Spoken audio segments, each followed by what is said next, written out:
All right, everybody, what's up? We are live. Welcome to Tech Alley. Welcome to Live from Tech Alley. It is June 2026.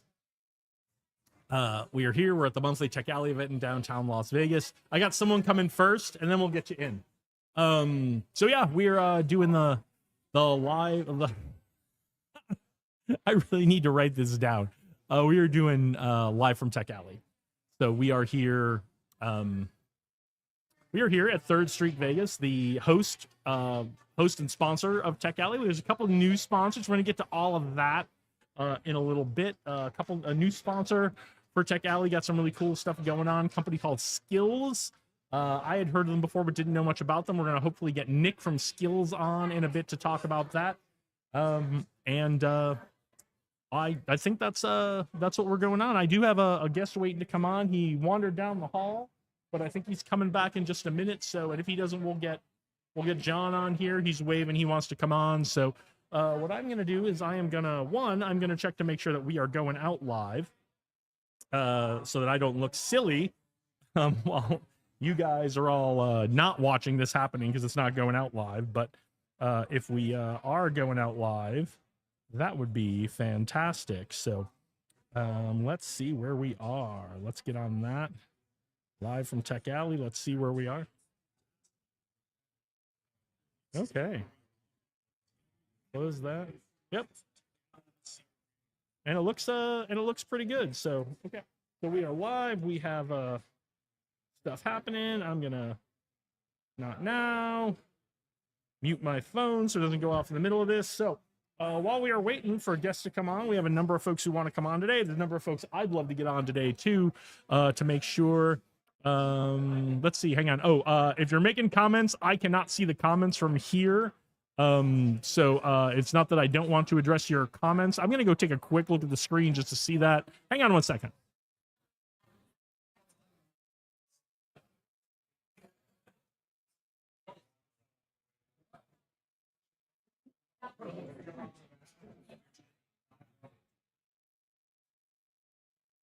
Great. Hey, Kevin and Matthew, thank you so much. Thank you so much for joining us today. I hope you find this interesting. The first hour is kind of a little bit of chatting and me giving the rundown of what's going on. But ideally, we will have some guests on in just a couple of minutes to talk about what's going on here live at Tech Alley from downtown Las Vegas. We do this the 3rd Saturday of every month here at 3rd Street Vegas, the amazing sponsor and location host of Tech Alley in downtown Las Vegas. It's a gathering of the tech community. We have meetups. I'm going to give you the rundown of what's happening. Before I get into the rundown of what's happening, if you are not here in Las Vegas and you can't come down and see the talks, which if you are, we would love it if you would. You're going to love what you see here at Tech Alley so much. You can see the talks. The talks will be up. The talks that are happening today will be up on the Tech Alley YouTube channel. I don't know if you're watching this on the Tech Alley YouTube channel, if you're getting this on the Leduc Leadership and Media Group channel, if you're getting this on my LinkedIn, if you're getting it on Facebook, wherever you're getting it from. One, thank you for joining us today. And two, if you do want to see those talks, we're going to talk about all these great things that are happening here today. If you're interested in seeing what really happened here, you can see all the talks. They'll all be up over the coming weeks on the Tech Alley YouTube channel. And the ones from past Tech Alleys are all already up there. So don't feel bad if you can't make it down here, but if you are in Las Vegas and you're interested in tech, you're interested in startups, you're interested in AI, we have a couple of great AI talks happening today here at downtown Tech Alley. We have our good friend Josh Stacy's doing one, and Matthew Renzi, who's a data scientist, really smart guy, really good. Been working with AI for years since it was just developed in the lab. So we are doing that. So it looks like I've got my first guest ready to go. We're going to bring him on to talk about what he has going on. But I will give you the rundown of the talks that are coming up in just a few minutes after we talk to him.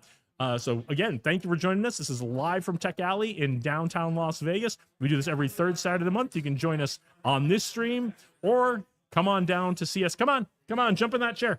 Come on down to see us here at Tech Alley. We've had people see this live stream in Las Vegas and say, hey, how long are you guys going to be down there? I want to come down and join you. And they did. So again, thank you for joining us. The folks who are on, I can't see your comments from here. I'll try to check in occasionally, see what the comments are, and respond to you folks on camera.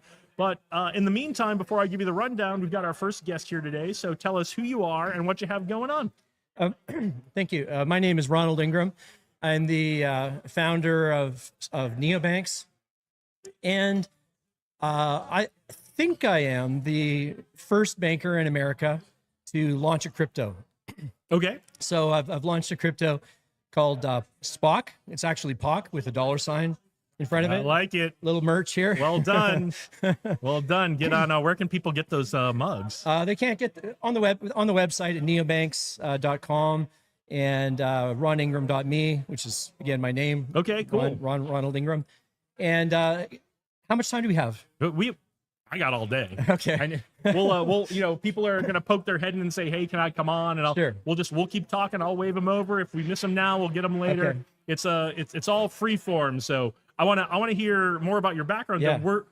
Were you a traditional banker before you got into this? I've been in banking for, I always say 20 years, probably longer than that. And I've been a consultant to banks and a consultant to consultants, like the big consulting firms.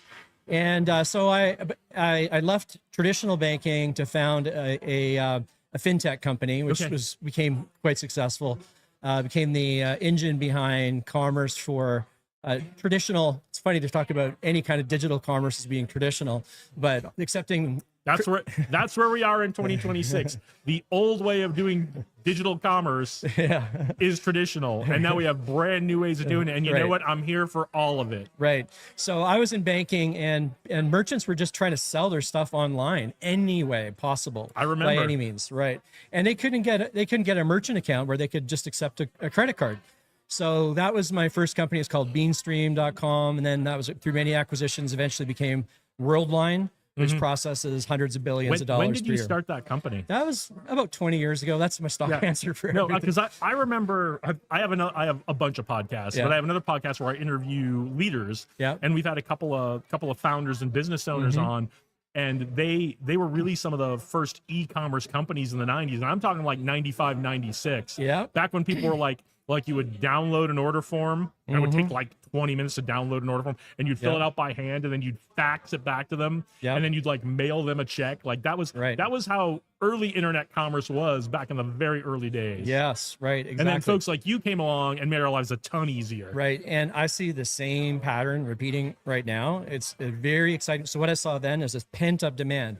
Merchants wanted to sell their stuff online. They couldn't. I see the same pattern happening now with crypto and with artificial intelligence. There's pent-up demand for it, but people don't quite know how. And so that's the genesis of what I'm building right now with neobanks and all the components of neobanks. This is why I asked you how many parts, how much time we have. But we got all the time you want. Let's hear all about it. I'll keep it short. But so there are several different elements that I've been working on with banking. So I'm also a faculty member of the Bankers Institute, so educating bankers across the country. We have 1,800 member institutions educating them on artificial intelligence, on crypto, and on Q-Day.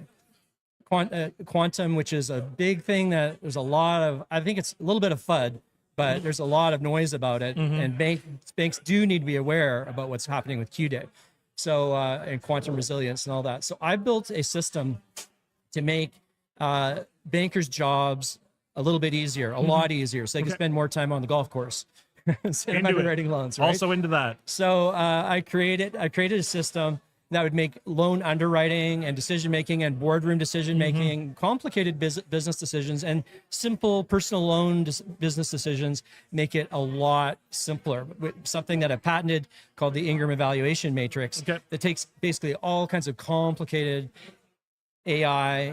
You can be using any models, and we know how all the tools and the speed with which all this processing can be done. But the problem is to take that information and digest it into a way that whereby a banker can make a decision, say a loan decision, for example, to keep it really simple, explainable. Because regulators don't like it when you say, sorry, the AI told me so, right? When you decline a loan, you're looking at major fines. Yeah. And rightly so, right? Rightly so. No, we all need to want to know why the AI is suggesting something, or we should. Right. Well, and what I love about what you're doing is, and I'm as big an AI proponent as there are. We've got a lot of folks here today who are crypto proponents, and for years it's like, just use crypto, just use AI. Just why is this taking so long? And you understand, coming from your background, that bankers' jobs is not to give people money. Bankers' jobs isn't It's even easy really, to give money away. It isn't even really to make money. Yeah. I mean, beyond the fact that that's all of our jobs, right? Their job, their core competency is understanding and managing risk. And it sounds like this is the way you have approached this, is the way to unlock this for all of us, to make it faster, easier, safer, more secure, in our own control, is to, instead of screaming, just do it, just do it, just do it, talk to a banker and say, hey, how can I help you do your job to understand and manage risk? Exactly. So, and I got to like I was already doing, so this is well past the MVP, right? So the Ingram evaluation matrix and my methodology for underwriting loans and making complex decisions, like boards are struggling, bank boards are struggling, boardrooms in all businesses are struggling with what I call the singularity economy, which is exciting if you know what's going on and prepared for it. There's never been there's going to be wealth transfers like we've never seen since the industrial age. But if you know what's coming and you can see the pattern, and this is what I see, all these patterns converging, it's very, very exciting, but you have to have a way to make logical decisions, right? So this Ingram evaluation matrix can also be used to look at a slate of projects and ideas and decide which one to prioritize, again, in an explainable way. But in the lending area, it's absolutely essential. But I succeeded in making this so simple. And I'll just give you one little story to tell you how simple I made go it. ahead. Yeah. I want to hear all about it. So I'm not kicking you out of here. Everyone's excited about this idea, right? It's like, and a lot of times people say, Ron, that's too good to be true, right? Or it can't be done, right? So in the middle of a boardroom meeting, we had a loan file, and as I mentioned, I own a bank, right? So I'm not involved in the day-to-day operations at all, but the team's there, we get together for a board meeting, and credit committee is part of that board meeting. This loan is a little bit complicated. It's a commercial agricultural loan, but it had been 6 weeks, and the guy is still the customer is still waiting for an answer. I was, guys, this is an important customer. We have to be able to make a decision a lot more quickly. Can't take 6 we weeks. can't do it and say, well, we've had this audit, that audit. Yeah, we have 14 audits, year, and we have 165,000 pages of documentation of regulations that we have. That's normal operations in banking, right? Exactly. That can't be the excuse, because you're always doing that. Right. So I know where all the files are, right? So I just they were talking and making excuses, and sorry, board members, but they know the story. They'll laugh, and so I said, well, where's the file, right? And I knew where the file was, so grabbed the file and PDF, a bunch of PDFs, like 100 pages of documentation, and I fed it into Brock, which I don't know if I've talked about Brock yet. That's the face of this whole system. You have not. Okay, this is exciting. This is the part that people are most excited about. It's how I put all these parts together. So Brock is, let's call it a super robo-genius banker. For now, in a nutshell, okay? So I fed all this, and it's still in the prototype. The board didn't know about Brock yet. They knew about Grok, but not about Brock. So I had them get together, I grabbed the files, sent them through my tool that masks all the PII, personal identification and personal identifying information. Because you're a banker, you need to do that. Yeah. And sent it to Brock, and then Brock in 5 minutes comes back with the IEM, the Ingram Evaluation Matrix, a full loan memo, 10 pages in detail, with a summary, with a recommendation, and then in addition to a part of the Ingram Evaluation Matrix. So there's 4 really simple categories, which I'll talk about. They're really, really simple, so like 30 seconds to explain. But then there are all kinds of subcategories which are mutable, which can change, right? There are 49 covers most financial decisions, but there's 4: strategic fit. I'll just give them right now: strategic fit, feasibility, financial impact, and risk, right? So as part of, and you can customize it. So part of the risk analysis and the feasibility analysis, Brock looks at the bank's internal policies and procedures, and for a large bank, that can be complicated because accounting doesn't talk to marketing doesn't talk to operations, and marketing wants to sometimes gets ahead of accounting and compliance, especially, and they launch something that maybe has not been engineered fully yet, and customers have a bad experience, right? Plus potential in banking and highly regulated industries, you got potential liability, right? So, so Brock can check all the internal policies, and it can do something that banks, you're exactly right. They're more concerned about being stewards and protecting than they are about making one more. It's not the entrepreneurial mindset, it's more of a protection. And that's kind of what you want. It's not about the next dollar. Keep the dollars safe. It's about managing our risks so that we make the next $1 million, $10 million, $100 million. Exactly. Because if we risk everything to make the next dollar, now we're out of business. Exactly. So you get it. And so the banker is in, and I had Brock do analysis on all the regulations. So there's like 165,000 pages that a bank has to be aware of that affect the bank, right? And 7 agencies. It's the same for a big bank or a small bank. So it's actually punitive.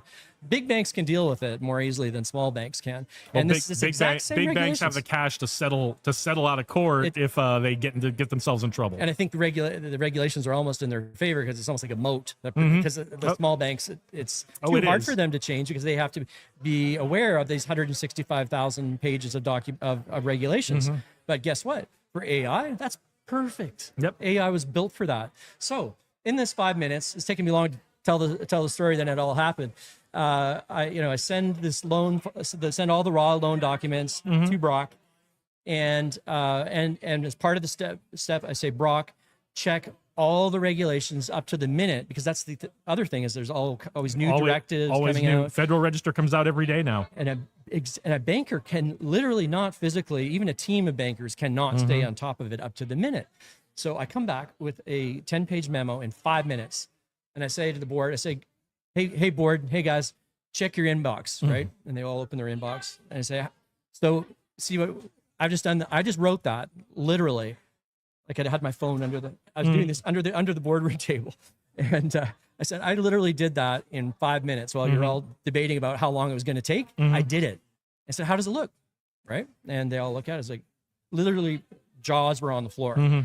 And to this day, it is the best credit memo that the bank had ever written. It was more thorough, fantastic, up to the date, everything. So is my bank using AI yet? No. Well, they are partly, but not to anywhere near to the extent. They're open to the idea now, and that's something. Exactly. So that was a demonstration, and then of course we went to regulators out there. That memo went to the compliance department, right? And humans are still doing what they're supposed to do. They checked it all, and that's where I came back with, hey, this is the best thing we've ever done. So anyway, I've been working on this for years, actually, in this framework for making decisions, because it's always a great learning ground for entrepreneurs is what I call an intrapreneur. Being in product in a big company is a great way to get yourself ready to be an entrepreneur. And but you still have to, because you still have to sell. You still, instead of selling to investors, you're selling to your board or your board or internal committee of some kind. So I was frustrated with knee-jerk decisions that were never didn't seem, they're intuitive, they weren't really super well thought out. And with and because it seems complicated, and they just fall back on the old SWOT analysis, right, which was ancient from the 60s, and they'd fall back on that, and so I developed this model originally for people to level up their thinking, say, hey, I know we're concerned about ROI or we're concerned about risk, but have we thought about the financial impact of not doing this? Have we thought about the risk of not approving this loan that is probably qualified in many? So there's a risk to not taking an opportunity, all these things. But this framework makes it explainable for the humans. And so then that gave me, so I have a patent that extended this to AI as well. So now we make the AI decisions explainable, level down for AI and level up for humans. So in front of all this kind of technical stuff, really, really simple part is I put a face in front of it. And initially it's still for the bankers. But you know what? I said, I have made this so easy for bankers. Why don't I make it available to everybody so that everybody can be their own banker? Sounds reasonable to me. Yeah. So Brock, the idea is I want to see Brock in every wallet, in every pocket in the world. And so we have the token is launched now. It's live. We haven't done, this is the first podcast I've done actually. Yeah. So I've done some live streams. Glad we could help. Yeah, thanks. But July 24th is when I'm going to be launching Brock Okay. officially, which is the face of all of this intelligence, and people could just interact with it. And I've been coming up with all kinds of use cases, like for there's another whole concept. So I've written a whole new economic theory on the singularity economy, and it talks about how AI, and this is a key bit, I think, for everybody to, I've been talking to regulators. I had Tim Scott, the head of the Senate Banking Committee, on one of my conferences recently, and talking about this with him as well, and how to make this, really transparent and something that bankers can get behind. And the current administration and everything has enabled us to be more aggressive. So that's why I'm the first banker to launch a crypto, because rules that came out in March 16th and then April 28th, even before the Clarity Act, is now the lanes are clear enough where I can safely put my name on a crypto project, and that's Spock, which is launched, and that's the way that people can participate. But Brock will launch in July.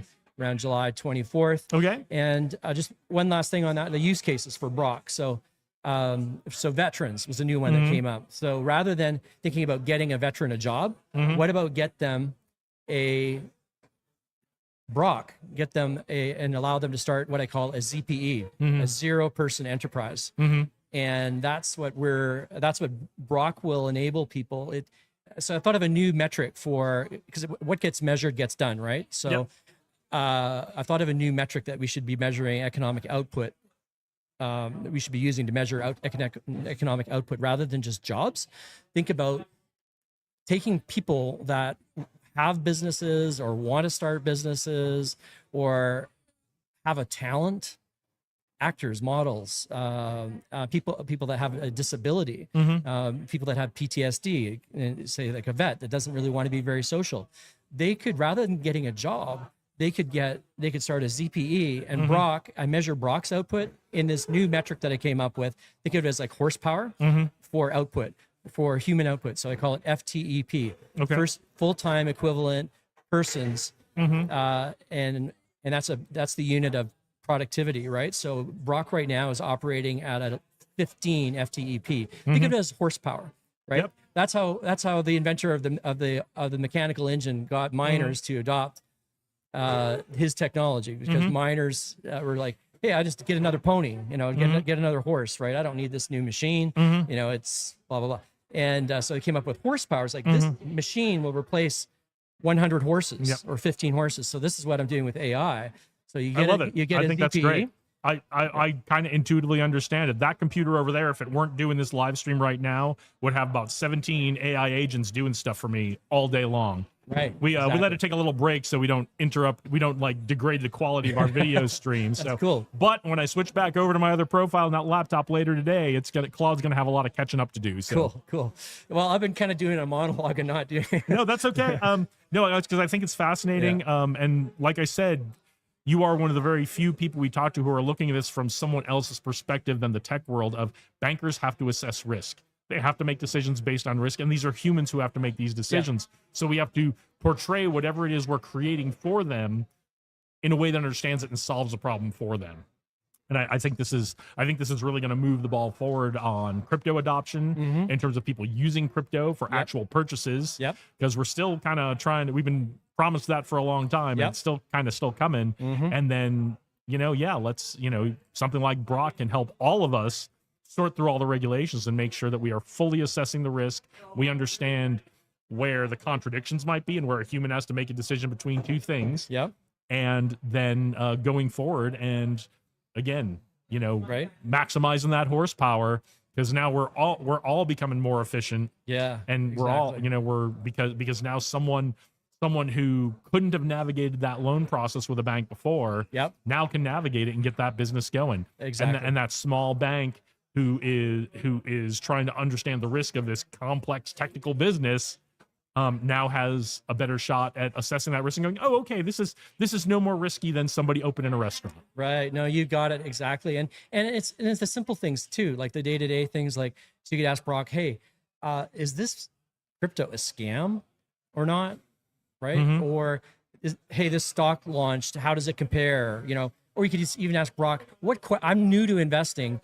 What questions should I be asking that I Yeah. haven't asked? You could it's like literally having an accountant and a financial advisor, a lawyer, all for educational purposes, not Right. certified, until AI can pass the not, bar. not allowed to give financial or legal exactly. advice. Exactly. Also, none of this is financial or legal advice. I'm not That's sure if correct. I need to say, you probably need to say Yeah, that. yeah. I'm not sure if I need to say it, but Yeah. I'm telling you all, none of this is financial or Yeah. legal advice. So. Yeah, and also in addition to that, what I always say is that so I'm not a lawyer, I'm not a financial advisor, and Brock's not a lawyer, is not a financial advisor, just a genius. And also I like to talk because there's a mission here, a mission. I want to, a lot of people don't know that banks are controlled by basically 6 people. This is not a conspiracy theory or anything. This is just whose name is on the paperwork. Yeah, this is you can look it up. It's public for a long, long time. There's a international central bank of central banks that controls all the central banks, even this Federal Reserve. All the central banks around the world are controlled by 6 people with a board of 18, but 6 permanent members of the Bank of International Settlements in Switzerland. And they set the guidelines and the directives for the last 95 years. And I think so there's this I call it the high table. I want to invert the high table. I want to give everybody a seat at the high table or everybody's seat at the table. And that's my mission. And so this relates to the disclaimer, because I also say this is not investment advice. This is investment activism for people that invest in SPOC, which you're allowed to say investment because it's a digital asset now, which is clearly defined. I'm so thankful to the CFTC and the SEC for putting that out in a memo that they put out. I'll leave it with you here. It's really clear. That's what I want to talk about. Is it sounds like if you haven't caught everything we've said here today, there's a book. Yeah. Ron has written a nice book for us to understand everything and the principles, not just the what's, but the whys and the hows of how all this is going to work. So the book is called Neobank: Navigating the Future of Banking by Ronald Ingram. Thank you for joining us, Ron. Thank you. Brock will be available in a few weeks. Yeah, July about 20, a month. July 24th. Fingers crossed. Yeah, it's a stretch. This is really well, we all know how tech stuff goes. Yeah. We have a very tech savvy audience. They understand how tech goes. Yeah, but it's live. I did some demos at the Nevada Startup event where Brock actually did it live for people to see. So that's another thing, to put that out so everyone can have access to it. All right, fantastic. Oh, right. Where can everyone find Brock? Where can everyone find you? So that they can. Where can everyone get a copy of this book? You can get Neobank: Navigating the Future on Amazon, neobanks.com. On my shirt here, that's a good website for the light paper for SPOC. And SPOC is live right now, so you can get that on roningram.me. All pretty easy to find. Google me, Ronald Ingram, and there's an encyclopedia article about me as well on Grokkopedia. So, all right. LinkedIn, I'm sure. LinkedIn and YouTube. X, I do live streams at least once a week on X as well. Now, is this your first Tech Alley, or have you been? This is my first Tech Alley. I've been part of the Nevada startup community for quite a while. Who brought you today? Did someone bring you? Are you already friends with James Roop and Mike Wilson and those? No, just two guys you got to find today. So before this, I met with the Crypto Mondays group. So VG, the guy who's standing over here, and one of a really interesting guy, and just a whole bunch of really interesting people. Catalyst, Cat. Vegas Crypto Group is fantastic. We're good friends with Mike Wilson, the founder, and he's big with Stand with Crypto. And great. So you and Mike should definitely try to connect up today, as well as James Roop, who's busy doing a talk right now. But we'll try to get him. There's on a lot later. going on in Vegas. It's because everything I've been doing has usually been sort of national in scope, but there's a lot going on right here, and this is a great place to scale, I think. And I moved here originally because every CEO that would ever want to meet is here twice a year anyway, right? And a lot of people don't realize 30 million people come through this city. It's just a great place for founders to be. Yeah, it really is. So, all right, Ron, thank you so much for joining us. It was a great way to kick off our day today. I can't wait to read this book. Okay, I'll give you a copy. Yeah, I would love that. So, all right, thank you. So, all right, I know we had a couple people who were looking to jump on, so I'm looking around. I want to wave them. I want to wave them over. So, there's one over there. I don't know his name. I think he's going to look over here. I'm going to wave him over. Hang on. We're going to bring you someone else to talk to. He's in the middle of a conversation over there. And then we'll get John over here from.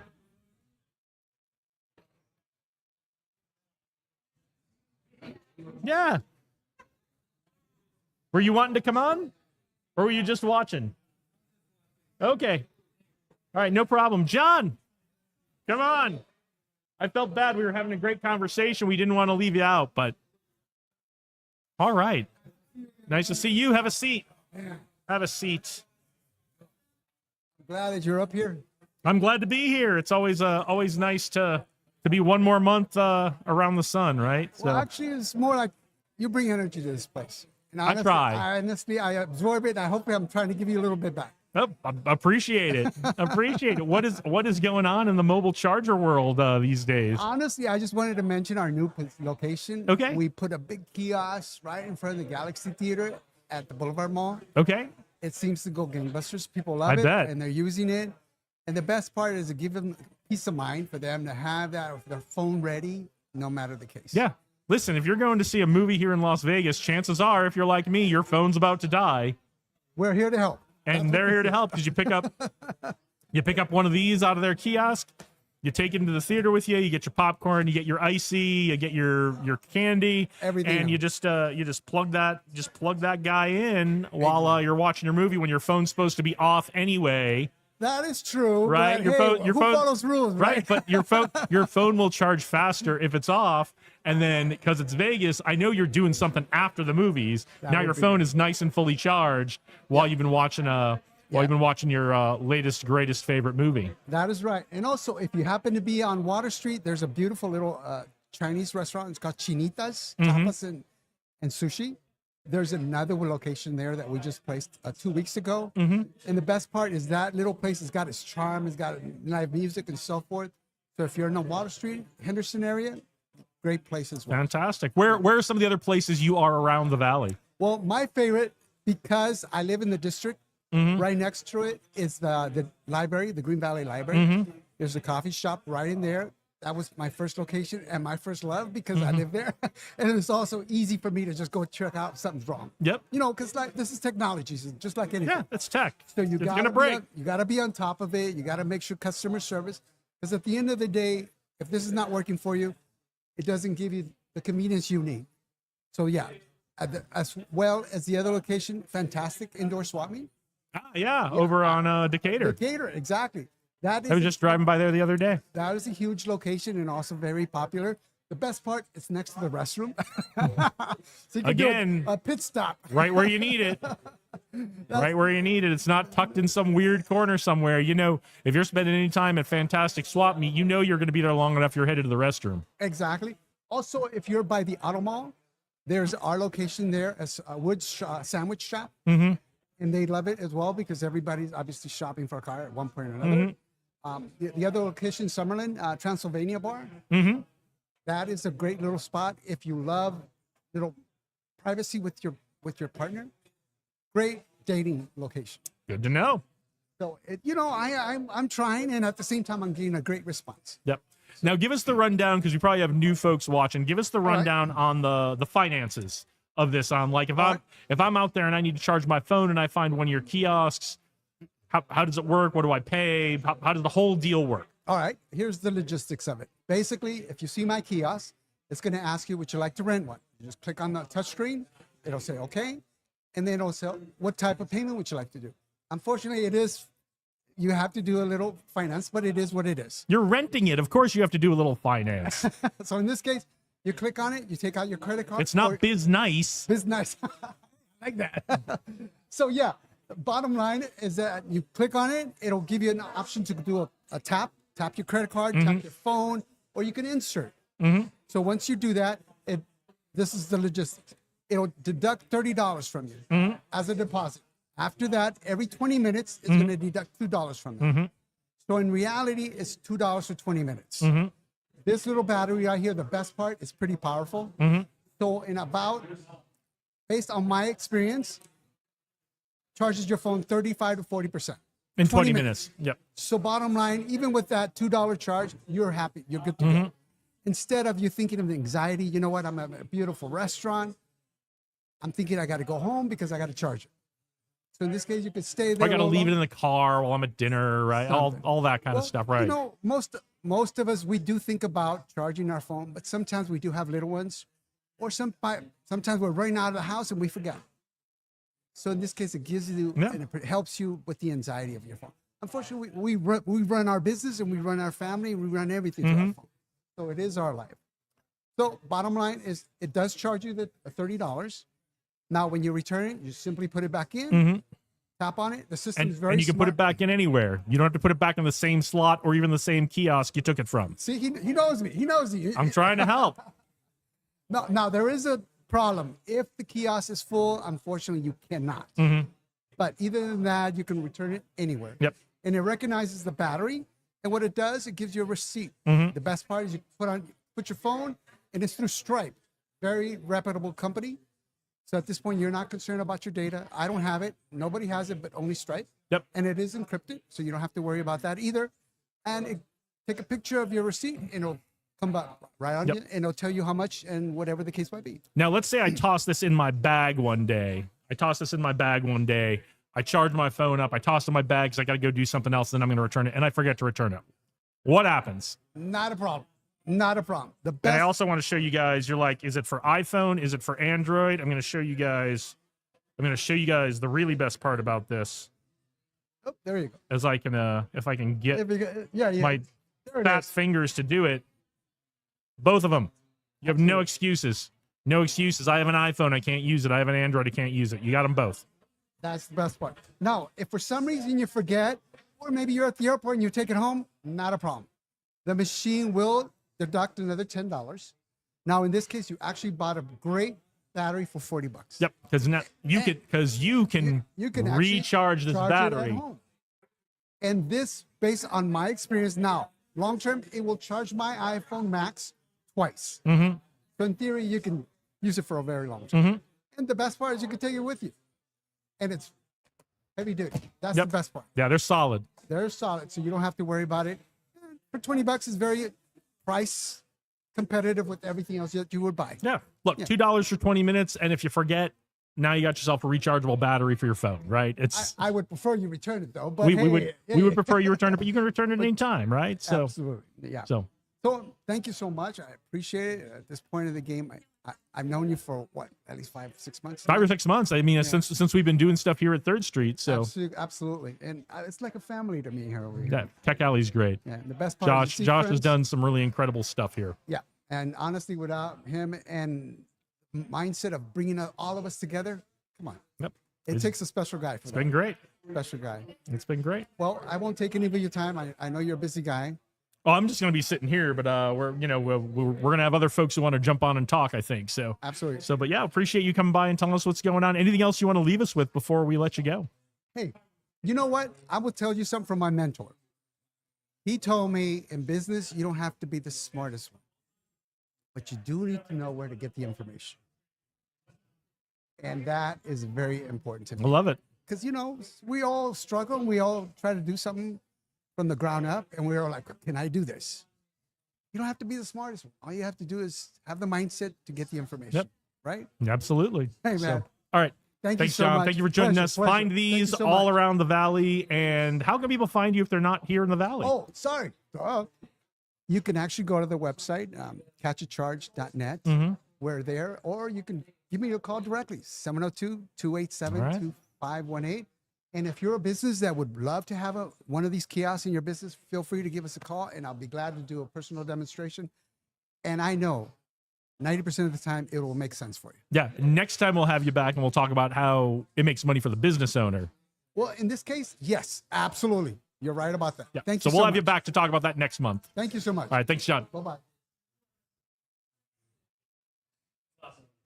Come on, jump in. I didn't even we just jumped right in with guests, so I didn't even get to talk about what's coming up good. and that you have an event coming up. So Yes. tell everybody, get close to this microphone, tell How you everybody, doing? look How at you that doing? camera, tell everybody who you are, what you have going on. My name is Chris Huff. I'm on the program committee for Ruby Conference that's coming here in July. We're giving out 50% off with one night free at Red Rock Casino, which is pretty awesome. It hasn't been back in Vegas oh my God, in like over a decade. Mhm. And so I'm a Rubyist, been a programmer for a long time, run my own company, worked for a lot of different companies over the course of my life. And it's a tier 1 conference. It's going to be a lot of fun. A lot of activities. So, and don't worry about the heat. Most locals are watching this anyway. Yeah. So that's good. Yeah. Yeah, hopefully. I mean, we are. I think I saw someone in the comments earlier say they were watching from Lakeland, Florida. So that's awesome. So if you're still watching Yeah. and you're interested in Ruby, tell us a little what Ruby is. Tell us. Well, so you know, Ruby's a programming language. Yep. It's been around for quite some time. Like Ruby on Rails, what made it really popular, which is like Basecamp and the whole derivative around it. So there's a lot of remote companies all over the world that uses it. What else? I mean, all different small businesses, startups, all the way on to enterprises, everything. I mean, I've been doing it for a long time. So it's like each part of that stack. How did you get involved in organizing the conference? I just volunteered. Yeah. One, I live across the street from Red Rock. So I was like, hey, I got to help out wherever I can. Wouldn't and it, just love the community. wouldn't it be great if the conference came across the street from my house? I think I'll volunteer. I didn't know about it. I didn't know about it at the time, to be totally honest. Scout's honor, did not know about it. But once it came, I was like, hey, like I always wanted to help, and I'm glad it was in Vegas, and I love helping out the community that way. It's just a lot of fun, just spreading the love. Cool. Yeah. What are the dates of the conference again? So it's July 14th to the 16th. And so you get in early. I'm also going to try to organize some night activities as a local. I think that is also the same week as our Tech Alley July event. So think if it you're is. coming to Yeah. town for the conference and you can work it into your schedule, stick around for a couple extra days and come join us here at Tech Alley That'd be in awesome. downtown Las Vegas on whatever that Saturday is. It'd be it'd actually be the 20th. Okay. I think no 15th. No, I don't know. 17th, I don't know. It's that weekend. Come to Tech Alley in downtown Las Vegas. Thank So, you. Thank you. do you guys have a speaker lineup? Is Oh there yeah, any- all that stuff's published online. It's a CFP. CFP is already closed, so all the speakers have been selected. There's going to be a combination of really great topics on AI. Don't think. Also, I want to say, if you're not a Rubyist, you can still come have a lot of fun. There's a lot of knowledge there, just not only in Ruby, but a lot of different aspects of different programming languages. And like everyone's in AI today, this is the hot stuff to talk about. But there's going to be a lot of content across that. Okay. Yeah, and it's the venue is awesome. So hope to see you playing blackjack too. Yeah, Red Rock is a great place to visit. It's a great place Yeah. to go to a conference. I've been to a couple Yeah. there. It really is fantastic hotel. 20 years old this year, I think. Yeah, they're having that big party's coming. I up. was It's I was gonna- at the yeah. opening Oh, 20 no, years oh, ago. wow. So the opening weekend, it's Red Rock still beautiful, still Oh, a yeah, beautiful, it's amazing. still a beautiful venue. So And actually, I think the off-strip local casinos are killing it. Yep. Absolutely killing it compared to the on-strip. Red Rock So and it's always- Durango yeah. are killing it, Killing and it. Green Valley Ranch just did a big Yeah. renovation. Yeah. And I live up on the north side by Aliante, and that's fantastic. So Great food. There's great food there too. So another thing I like to say is a lot of people that are looking at this, if you're traveling from abroad or traveling from afar, like think the strip, it's off strip, but there's a lot of stuff over to do it. That's not just like strip activities. You can go hiking, biking, Yep. all this different stuff down the canyons right there. Oh, I have It's absolutely I have gorgeous, friends yeah. that come to town. They will not stay on the strip. They will stay Yep. exclusively at Red Rock or Durango. And if they want to see a show on the strip or do dinner on the strip, Yep. they'll just catch an Uber down there. It's close. They're done. Yeah. They're done with the strip. So Same. so Well, thank you yeah. so Well, much. we live here though. Yeah, so. I know, but it's Okay, like, I still go to the strip too. The conference is July 14th through July 14th through 16th. 16th. What's the website? RubyConf, just look up rubyconf.com, and we're giving it's a great deal right now. So it's like 50% off the GA tickets and then one night free. And I got these posted around. Feel free to reach out to me on X or LinkedIn. It's Chris. Last name's Hough. If you have any questions, just hit me up. Happy to connect you to show you one of these. Get it together. So Yeah, don't scan that QR code though. You come down here and get Yeah. one. You got to Come down come here and down. get You got to come down here and get one. yeah, exactly. We're putting this out in HD, so Yeah. be careful showing those QR codes. It's true. But come if you're in Vegas, if this sounds Yep. really great to you, come down today. Meet Chris Yep. here at Tech Alley. These are all floating around all the tables, Yep. all around in different spots. So come down, get yourself a flyer, get yourself your 50% off. It sounds like a fantastic conference. I might have to try to get a media pass. It'd be awesome, man. It'd be awesome. Awesome. No, thank you so much. Thank It was you great so to meet you, much. Chris. Thank you so much.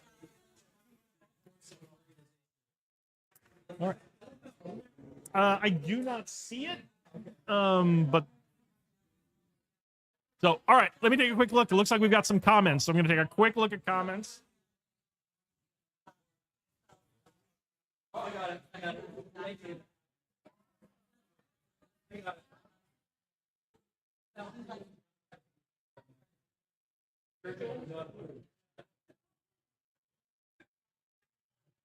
Okay, hey, Leslie and all the other folks, thank you for all the comments. Thank you for from Santa Monica, watching from Santa Monica. Thank you. I hope we're doing a good job. I hope you're finding this interesting. I hope it's inspiring you to come visit us here at Tech Alley in downtown Las Vegas every third Saturday of the month. And what I'm going to do now, I don't have anybody imminently waiting to jump on here. So what I'm going to do is I'm going to give you the rundown of what's happening today, give you the order of events, so to speak. So let me pop that up for you right now. I got to find that in my inbox. And of course, it's all subject to change. Where are you? Rundown. Are you in here? Boop a doop boop boo. I gotta find it. No. I will find it. I promise I will tell you what's happening here today. I promise I will tell you what's happening here today. I don't need that anymore. Sorry for cleaning out my emails.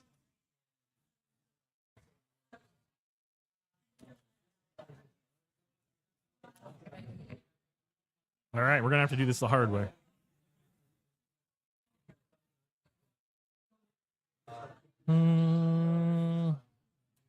There we go, Joshua Levitt.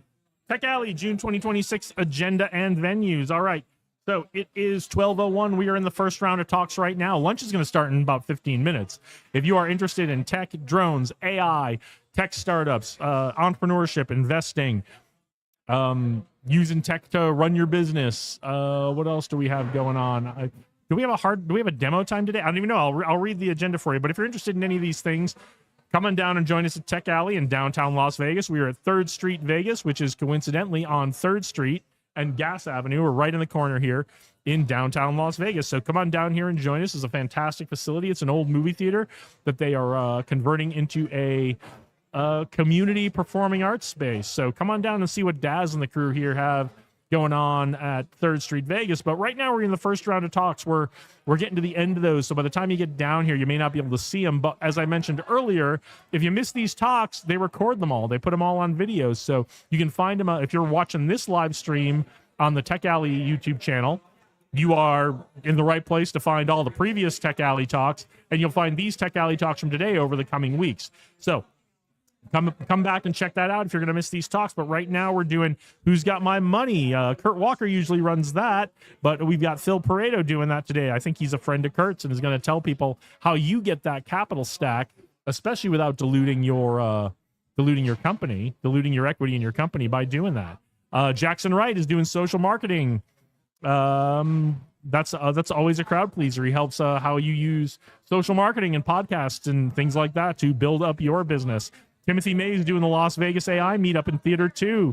James Roop, good friend of the podcast, James Roop is doing blockchain self-custody in Theater 4. Caleb Green is just off to my right here. He's a startup attorney. He's helping people with their legal questions on their startups and their businesses. And then Arena Kritsenko is doing strategic finance consulting, also here in the dining room, right off to my right over here.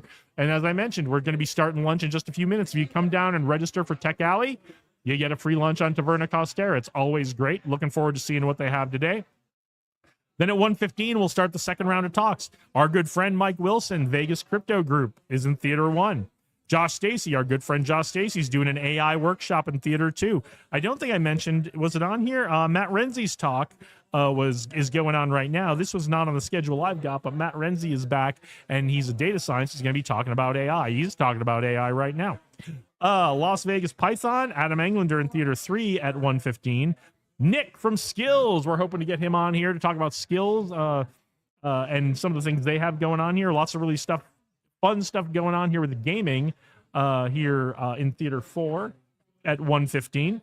And then Maria Christidi, our good friend, is hosting the AWC Users Group, or AWS Users Group, Amazon Web Services Users Group in Theater 7. That's all. Those are all happening from 1:15 to 2:30. And then the last round of talks today will be at 2:45. Confidence, cocktails, and sorry, that was my own slip in there. Confidence, contracts, and crossing borders. Business considerations when your clients are abroad with Acacia Thornton. Hoping we're going to get her in here today to talk about her talk as well and why you should come down to that.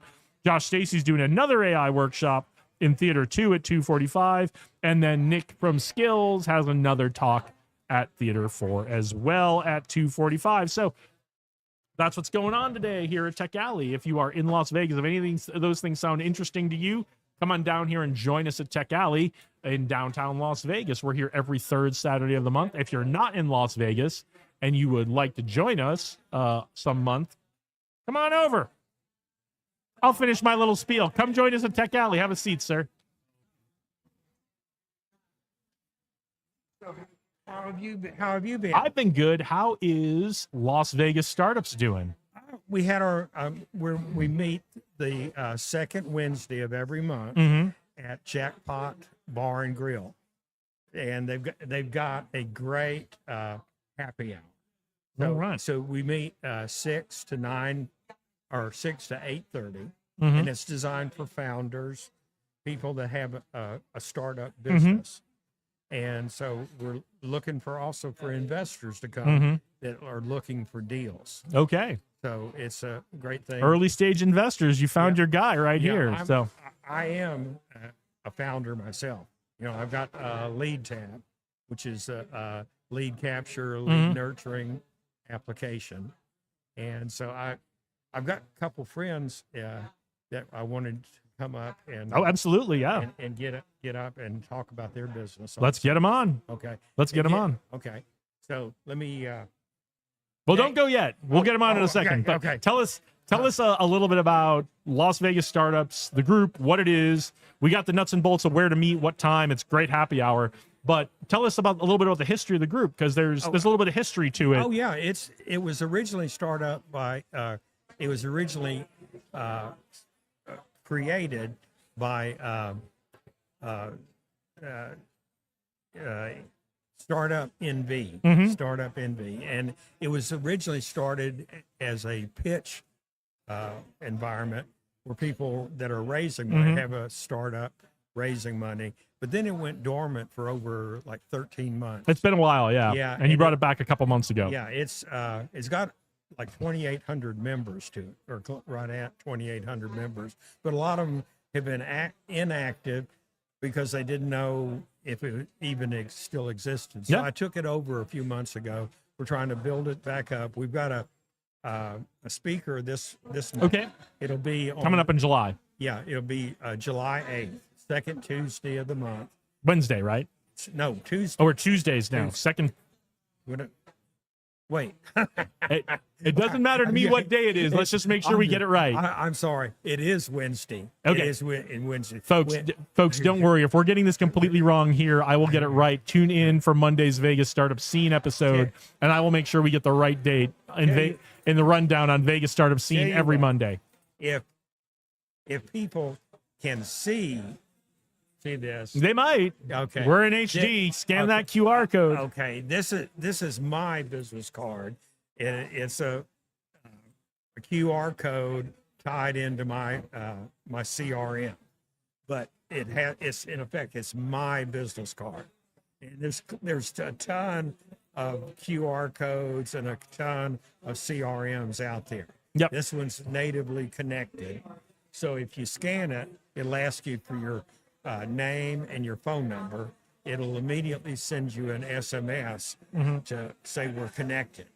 Because, like I said, there's a ton of electronic business cards out there, but what they do is they collect your information, but they never do anything after. Yep. If you're in the database, you need to do something with that database. You looking at my hat? I am. I'm checking out the hat. So Yeah, that was my barbecue business I had here in Las Vegas, and I had to close it down. I'm going to reopen it, but I'm geared into AI right now. yeah, So you got a lot going on. So oh yeah, but I'm come on out to the startup group, Las Vegas Startups. It'll be the second Wednesday of July. yep. I promise you we will get the date and the time and all that right on Vegas Startup Scene in the coming weeks. Tune into that every Monday for the rundown of what's happening.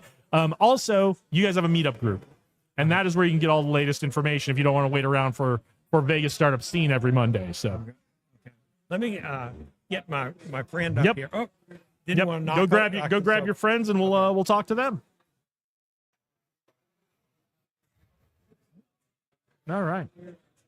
Yeah, come on. Good. How are you? Nate, good to meet you, Nate. Yeah, have a seat. Have a seat. Get Yeah. close to this microphone. Absolutely. Tell us what you have going on. So I'm founder of Achieve AI. It's a personal life. Okay, get operating- closer to this microphone. Yeah. So I'm founder of Achieve AI. It's a personal life operating system. Okay. It can run your entire business, your life, your contacts, your relationships, your goals, dreams, Okay. everything. Awesome. Yeah. So how did you did you meet Mike over at Las Vegas Startups? How are you connected? Is it your first Tech Alley? No, What's this is going my on? second one. Okay. The first one I made on time. Okay. First one a little bit late. Yeah, you don't need to be on time Yeah, to Tech but now Alley. I have AI running my business I'm and my barely life. on time to Tech Alley, and I'm doing this. Right. Exactly. But now that AI is running my life, I'm on time for everything. Mm-hmm. Yeah, it's pretty wild. You know, it combines infinite memory with the ability to connect to all your socials, Mm-hmm. phone number, email address, and can act on that memory to do really wild stuff. So how did you get started in this?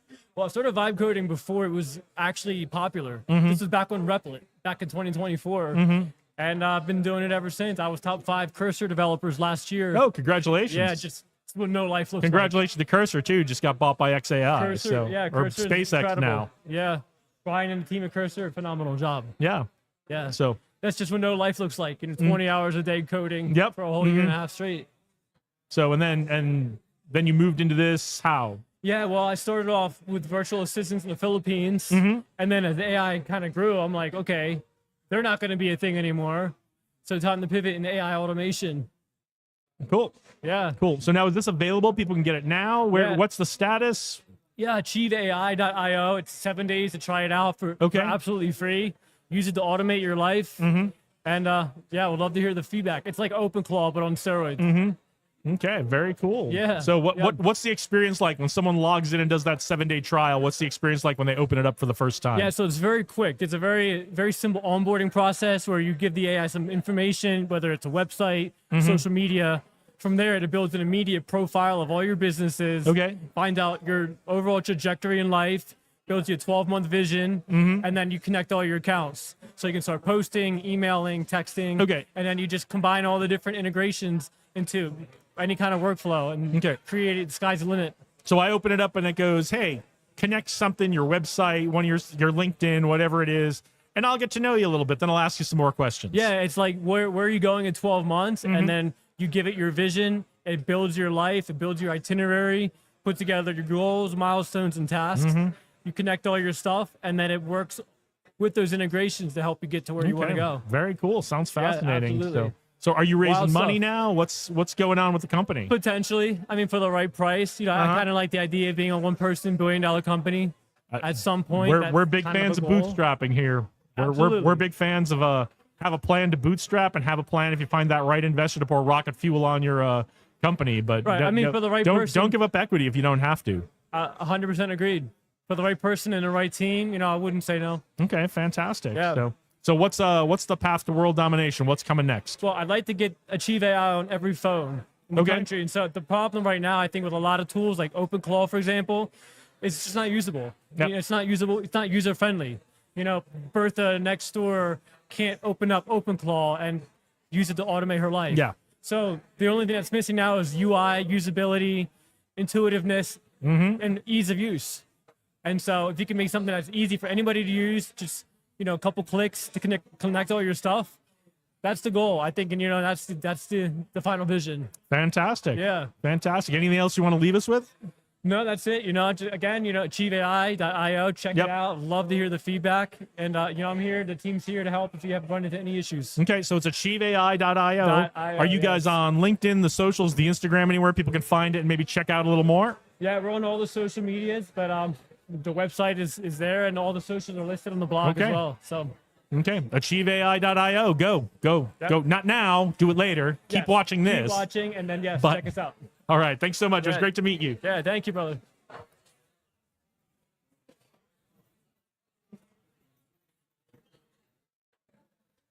All right.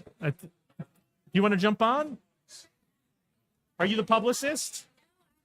Sales team. Oh, fantastic. What's your name? Yes, my name's Azen. I'm sorry, say it again. Aizen. Aizen. Yeah, A-I-V-E-N. Aizen. Okay. Nice to meet you. What's your Okay. name? Jason. Jason. Hey, Jason. How are you Aizen, doing? as someone on the sales team, he did a great rundown of the whys and the hows and the tech piece of this. Yes. As someone on the sales team, what do you want us to know about Achieve AI? Well, Achieve AI is really awesome because it integrates a CMR. That's right. Yeah, CMR. It also integrates all of your social media platforms, your calendar. It automates everything for you and just streamlines stuff, as well as it has like a health section where you can integrate like healthy habits. Like I like to journal, do my affirmations, do my prayers. So it kind of helps me through a nighttime routine for me. Okay. And then it automates all the social media stuff, so I don't actually have to do that. I have it researching for me and posting articles on LinkedIn, Facebook, and WordPress every 18 hours, actually researching how AI assistants can add to your life and alleviate some of the overwhelming feeling that we have always being stuck on our phones. It's not completely automated. You can have it fully automated where it sends out all the messages for you, or you can have it where you actually check the drafts to make sure that you're okay with what it's sending. That's what So I know do that with it's my a stuff privacy right now. concern. I just tell it you can generate all the drafts you want. I'm still gonna read them and change them before you send them out. Yeah, So definitely. So I really like it. I'm new to the AI assistant world, but it's nice to have a virtual assistant that you can program and you can train, and it doesn't increase the cost for it unless you're using a lot of data, you know? are those the Meta glasses? Yes. How do you like them? Good. Can I record us? Yep. Are they recording? I don't see the light. Okay, let's do it. Hold on. Is it recording now? It's flashing. Yes. Yeah, so what's your I name? assume that's Where is recording. this be recording? Hey, It's I'm gonna record for Jason. 1 minute. I'm Jason Leduc. I'm the host of Vegas Startup Scene, among other things. And we're doing live from Tech Alley here today. I'm here with my new friend Aizen, and we are talking about the company she works for, Achieve AI. Find that at achieveai.io. I'm going to look over at my own camera now. But yeah, we're having a great conversation. We just had the founder on right before we talked to you. So yeah, and you are showing us your Meta glasses. So I can't wait to see. I'm gonna have to get I'm your gonna info. post you. So yeah, post me, tag you. me, so I'll I post can you and tag so we you on can my- connect up as friends, and we can and I can see how this works. Because I'm seriously considering getting the glasses. So Yeah, so I got these to actually go ahead and create tutorials of me integrating this with my life. And I don't want to be the face of everything. I get a little bit of stage fright. I'm not a shy person, but I do get a little bit of stage fright. So I can actually implement everything on my end and show people how quick and easy it is to integrate it in your life. Okay. And it just stopped recording. yep, I just saw the light go out. So Yeah, so I'm really excited. I'm new to the company, but I think it's going to be, it's very nice. It's a good product Yeah. that I have to give to people, and it can streamline your life and make everything a little bit easier for all you. right. I have a feeling you have other stuff going on. Is there anything else you want to tell us about? Well, I'm a dancer at Crazy Horse 3 and at Honeys and Rhino and Hippo. I just am a kind of a freelancer. That sounds like it keeps you very busy. Yeah, I have Blonde Babe Media, which I'm launching right now, and I do have some spicy sites, but I'm trying to get away from that and trying to get into the tech world because I'm from the Bay Area. I'm from the Silicon Valley. Okay. I grew up on my computer, and I love computers. I'm into day trading. I want to be a funded day trader. And so I'm just trying to get some income from home where I can meet people, learn about their companies, and help them make it faster. Fantastic. Is this your first Tech Alley? It is. It is. What do you think? I love it. I've met a lot of good connections, met a lot of good people. That's what it's all about. Tech Alley is great for making new connections. Yeah, So thank you so much for your time. I appreciate it. thank you for joining us today. I look forward to connecting with you. Awesome. Thank you. All right. Cool. Yeah, these are the Meta glasses. So I'm trying to get content for him and trying to create. I've never done any of this stuff. I'm kind of new to it. That's I've okay. done Airbnb. I've done Turo. I had a house cleaning business. Mm-hmm. I was a brand ambassador for liquor, beer, and wine for 15 years. Been a dancer for 5, and now I'm just getting into the AI stuff and trying to figure out where my flow is online. All right. Well, it sounds fantastic. Thank you. All right. Thank I you for joining appreciate us. you. Yep. Yeah. Go ahead and tag me. Okay. Okay. I'm good. No, I'm good.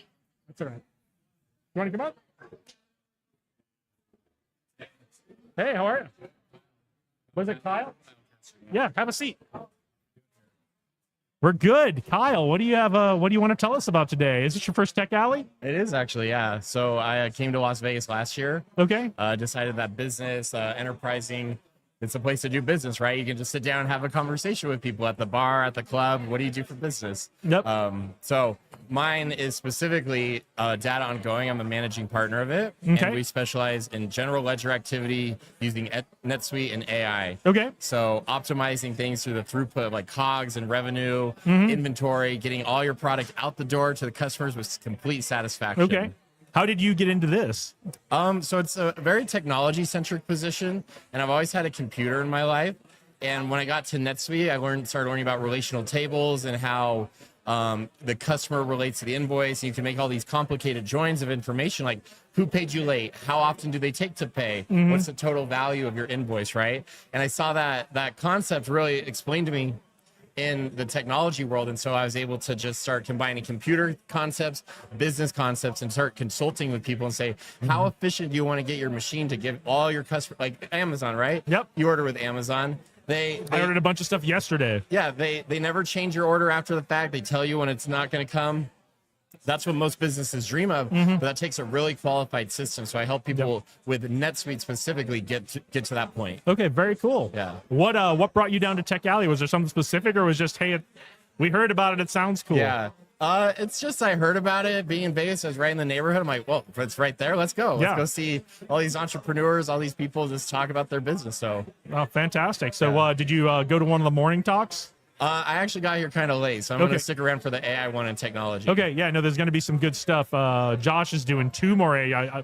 Matt Renzi did an AI talk first thing this morning. Josh Stacy, I believe, is doing 2 more AI talks today. Okay. And then Mike Wilson's doing some crypto stuff. Acacia's got her talk. I mean, there's a lot of good stuff coming up later today. So, okay. so you're certainly not going to miss out. And I'm going to make my plug here for it. If you miss a talk, if you can't make it down here to Tech Alley in person to see the talks, or you don't get down here for the morning session, they record all of the talks. So if you're watching this on the Tech Alley YouTube channel, come back to the Tech Alley YouTube channel in a few days over the course of the next couple weeks. All the talks from today will be up, and all the talks from previous Tech Alleys are up. Yeah. So, and if you're not watching this on the Tech Alley YouTube channel, if you're watching on one of my channels, that's okay. You won't find those talks on my channels, but you will find them on the Tech Alley YouTube channel. Oh, wonderful. Yeah. Have you used AI in your business for the podcast or anything like that? If that computer weren't doing this right now, there'd be 17 AI agents just doing stuff. Oh, really? So I switch that whole computer over to a profile that just does the video, so that it's not being okay. distracted by other things. So we keep our video quality as high as we can with the limitations of the Wi-Fi and all that kind of stuff. So we basically I get rid of all the distractions for this computer when I'm doing this. Okay. And then, but as soon as I restart that computer and put it on this other profile, Claude will say, "Oh, we were supposed to be doing stuff for the last 6 hours." Okay. Yeah. So, and it will get to it. yeah. So you're a big fan of Claude. I just started using it a couple months ago, but I have found for the things I'm doing, it's super, super capable. Okay, yeah. And Cowork is great. I actually shifted. I was doing Notion for a while. Okay. And because I found Claude to be so effective, I actually just migrated all of my tasks that were in Notion AI over Yeah. to Claude. Okay. And Claude still integrates with Notion great. So it's still putting all the stuff in my Notion databases and all that, keeping it current.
Thank you.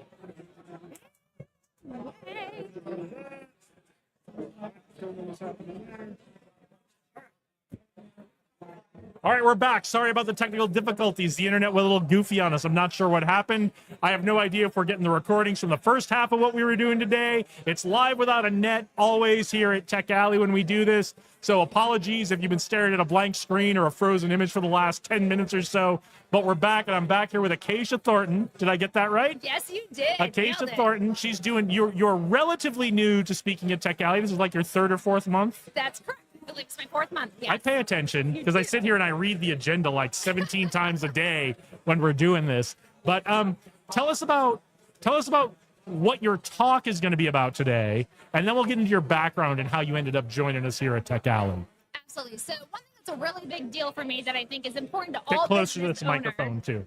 is that the idea that contracts aren't legal documents. They're business documents that happen to be legally binding. And so all of my talks stem from that idea. This idea that we don't file these with the government. Courts are probably never going to see them. No police officer is going to ask you for it.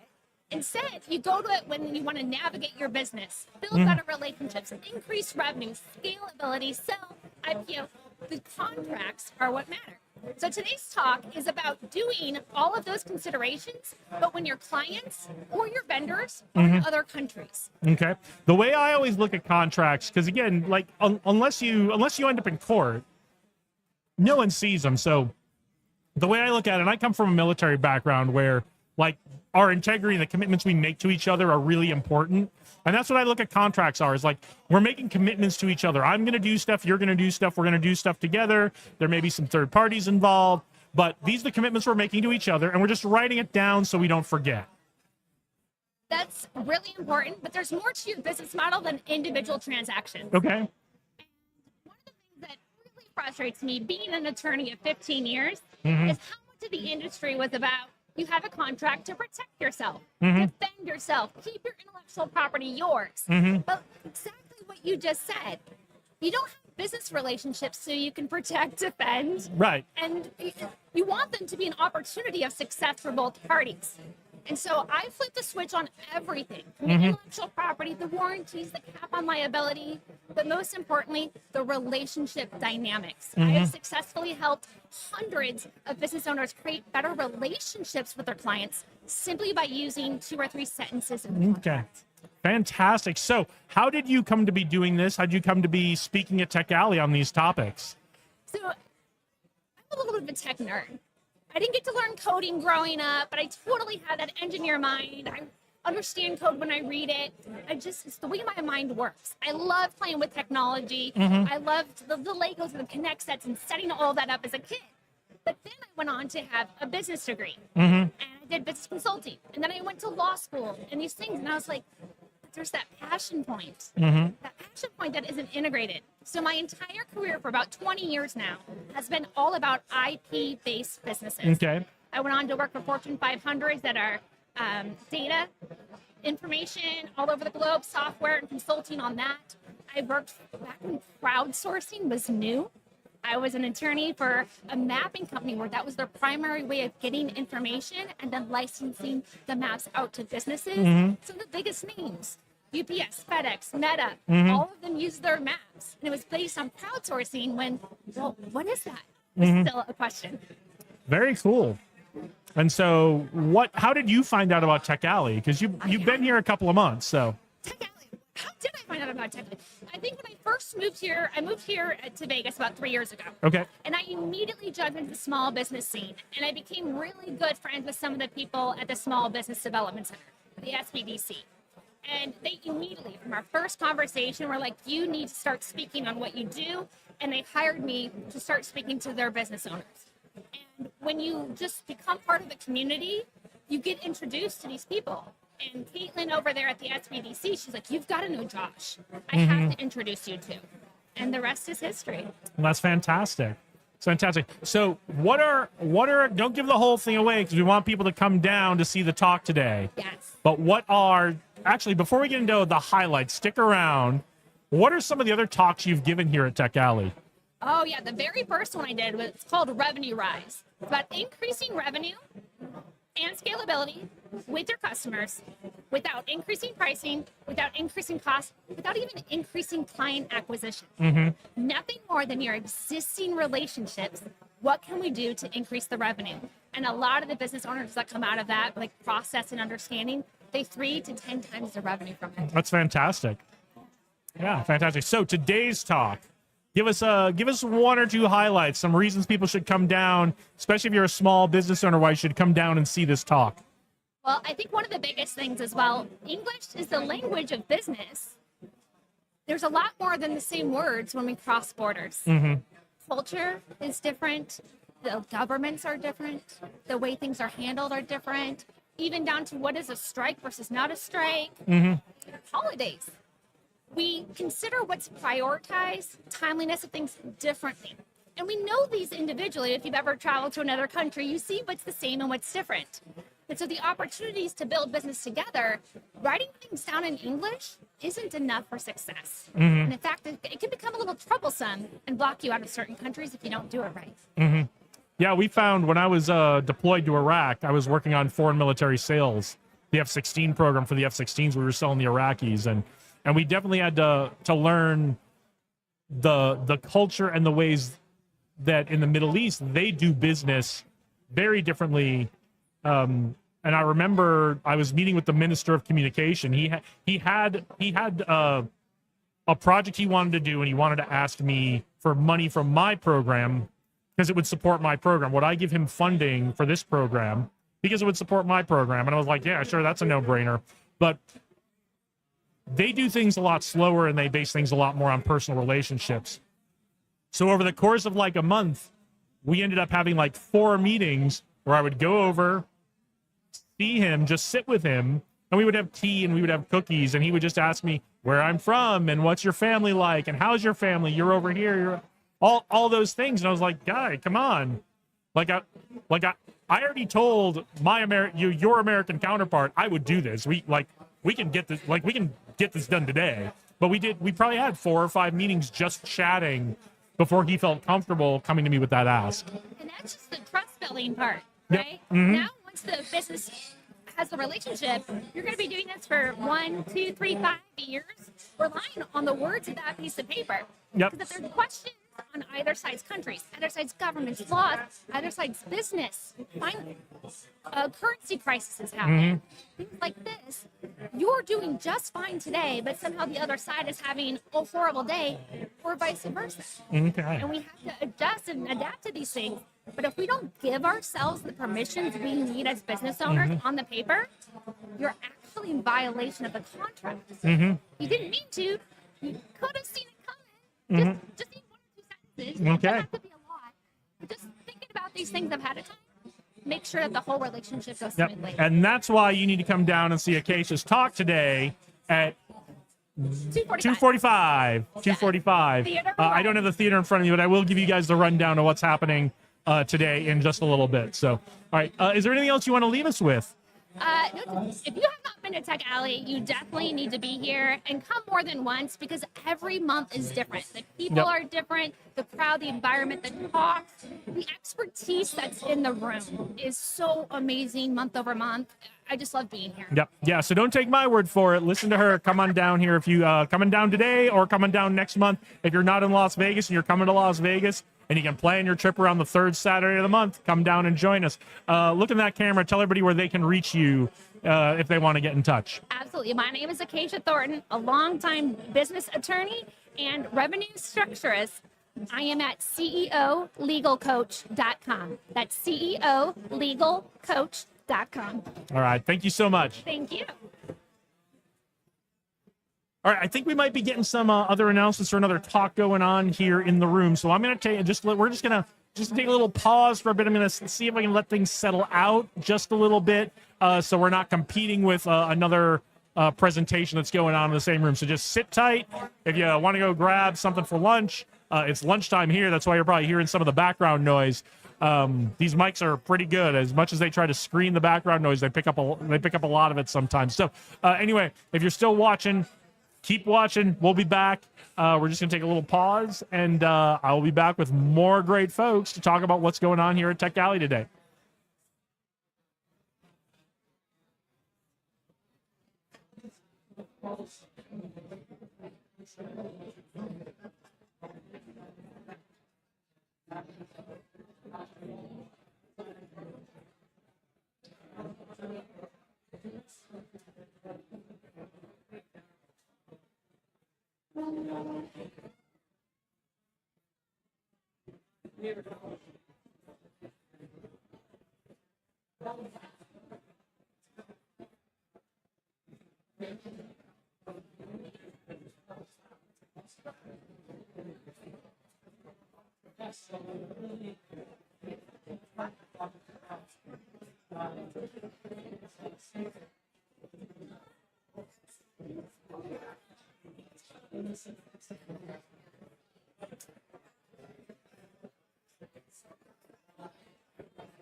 All right, so I got the word. Yes, Nick from Skilled is going to give another presentation in this dining room in just a couple of minutes. So we're gonna let that get through so that we're not trying to do interviews and fighting with the background noise of that. So please stick with us. We love having you here. It'll be a few minutes, and then what I'm going to try to do after Nick's done his presentation, I'm going to try to get him on here to tell you the same thing he was telling everybody else who's in the room here today. So sit tight. Thank you so much for joining us. Love having you.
Pardon guys, excuse me. I haven't had a presentation just for a few minutes. Also, I have a quick update regarding what is going on with the students. Right here, or from the international website. I know it's just going to say for days and whatever. But we're actually doing some prizes, some contests, and if you place first, second, or third, you get $125, $100, or $50, depending on first, second, or third place. Now, if you want to enter the contest, we would love to have everyone enter. All you have to do is scan the QR code with myself or my colleague or welcome them. So you can scan that, get to this for next year. And you bring it directly to the match. And all you have to do is play. Rubber matches to other places first. We're going to find you a new ride share a gift card. So in first place, it's $125, second place is $100, and third place is $50. And just for good measure, we also have medium, large, and extra large shirts for every one of you, regardless of your paying rate. So we just want to thank Tech Alley for having us for today. And we're going to connect them in other different ways, or whether it be for a shirt. Or maybe even some tenant acquisition. But we're also encouraged the right to have your right here will be on grace and to up. And we hope works to do some service if we can take all of it. So thank you everyone. Have a good stick around.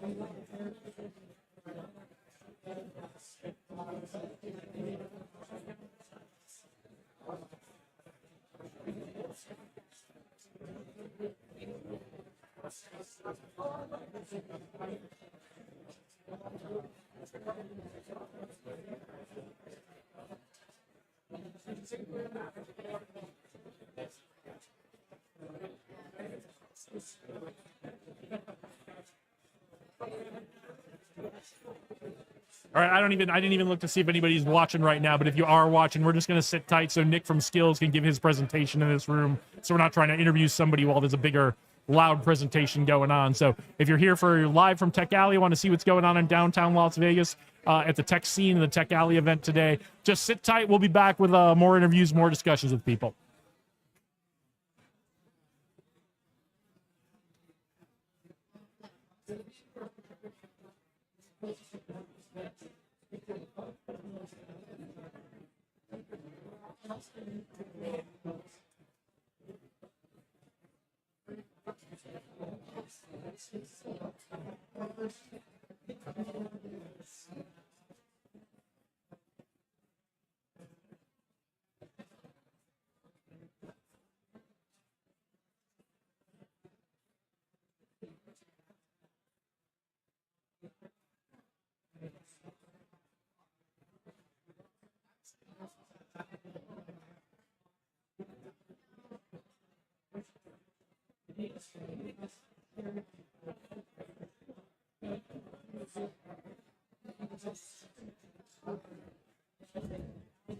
All right, so as I said, we're gonna pause our interviews for just a little bit. Actually, what I'll do while you guys are watching, we'll stop when Nick starts, but and you will probably be able to hear what Nick is saying, which is cool. And I'm going to try to get him on here after we talk. But let me give you the rundown of what is happening. So we're at lunch right now, as I've mentioned before. If you come down to Tech Alley, register for Tech Alley, you get a free lunch from Taverna Costera. They do a great job. It looks delicious, smells delicious. I haven't gotten over to get any yet. I'm going to try to get over there in just a bit. It's always incredible. But if you come down to Tech Alley, you get registered for Tech Alley. You can register when you're here. You just got to scan the QR code. You get a free lunch on Taverna Costera, and we'll be doing that for probably about another 20 or 30 minutes. So get on down here if you're in Las Vegas and you're interested in tech, AI, crypto, God, we've talked about so many things today, the entrepreneurship side, the investor side, the business side of what's going on, Python, coding, hardware, software, whatever you're into. If you're into tech, come on down, meet the amazing people. We've had a couple of them on. It's been fantastic talking to them. I hope you guys reach out, find them online, connect with all of them, and come on down here every third Saturday of the month. Join us at Tech Alley in downtown Las Vegas. We're at 3rd Street, Vegas. They're the location. They're the sponsor. We are at the corner. You can't see it, but we are at the corner of Gas and 3rd Street here in downtown Las Vegas. I'm looking around. I'm seeing plenty of free parking over on the side streets. So don't worry about parking. If you're in Las Vegas, you understand how parking's a challenge in downtown Las Vegas. Don't worry about any of that. There's plenty. Let's see what else. So, yeah, let me get back to that rundown for you before Nick gets talking, and then I'm going to see if I can throw him on here with us. But in the meantime, so we're at lunch right now. Like I said, come down, get a free lunch. If you can't make it today, come join us next month. If you're not in Las Vegas, but you're coming to Las Vegas and you're going to be here over the 3rd Saturday of the month, we would love to see you here at Tech Alley on the 3rd Saturday of the month. So coming up for the 115 talks today, Mike Wilson, our good friend Mike Wilson from Vegas Crypto Group. Hopefully we can get him on here today before he goes in and does his talk. Let's see. Josh Stacy's doing an AI workshop in Theater 2. Adam Englander is doing Las Vegas Python meetup in Theater 3. Nick Ayler has another skills presentation in Theater 4 at 1:15. And our good friend Maria Cristidi with the Amazon Web Services User Group is in Theater 7. That's all happening at 1:15. That's about 20 minutes from now. We're getting close to it. So, and then the second round of talks, 2:45. Acacia Thornton, we just had her on, got a little preview of what we're going to see there today. Confidence, contracts, and crossing borders. Business considerations when your clients are abroad. Good friend Acacia Thornton joined us today. She's in Theater 1. Josh Stacy has another AI workshop in Theater 2. I don't know if that's just going to be one big workshop or two separate things. You're going to have to come on down to find out.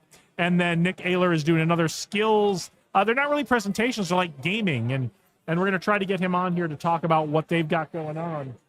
Hey, Nick, are you getting ready to do a thing? Yeah. Okay, cool.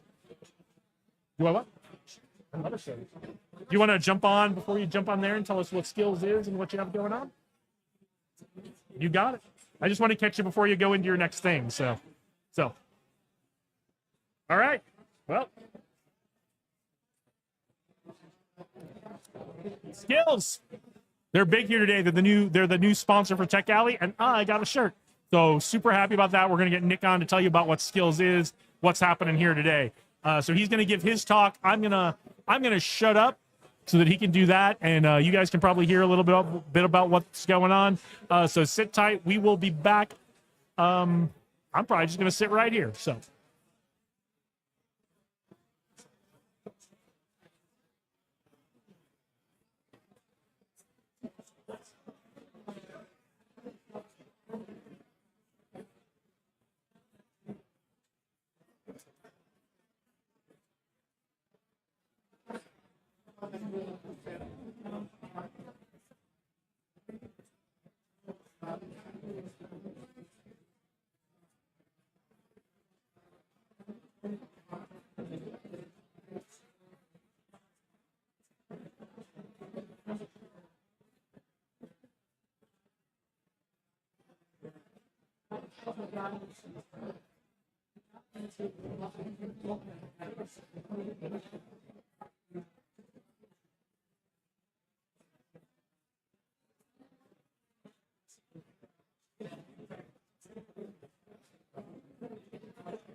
Hey, how are you? We're just still waiting because I think Nick's gonna do a quick thing just so we're not competing with the PA system while we're doing interviews. But yeah, what was your name?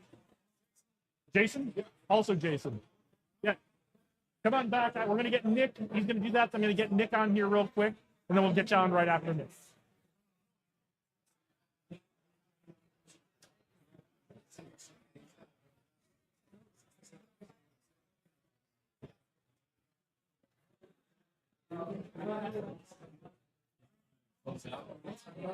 We can bring you back on.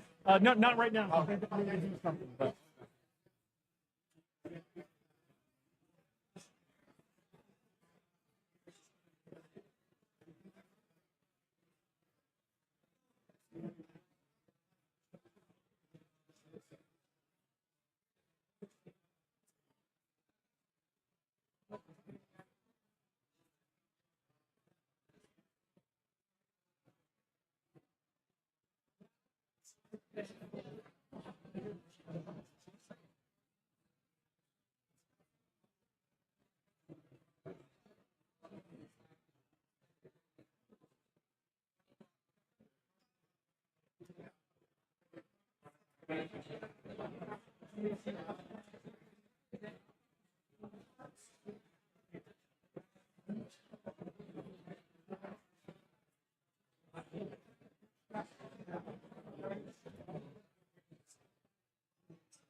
Woo.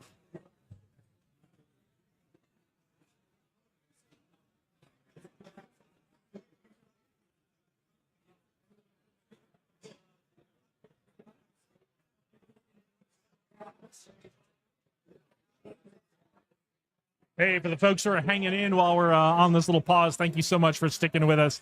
We've got lots more great folks to talk to in just a little bit.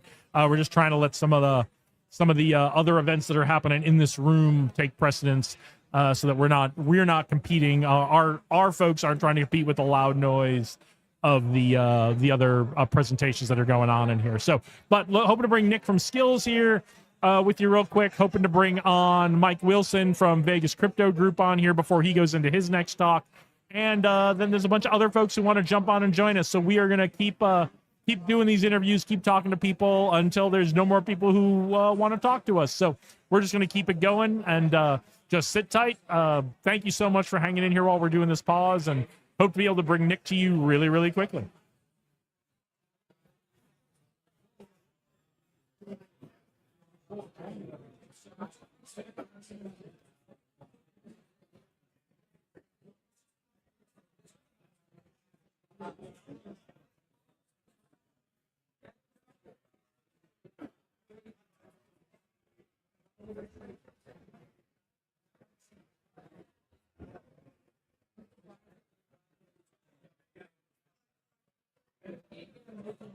Hey, how you doing?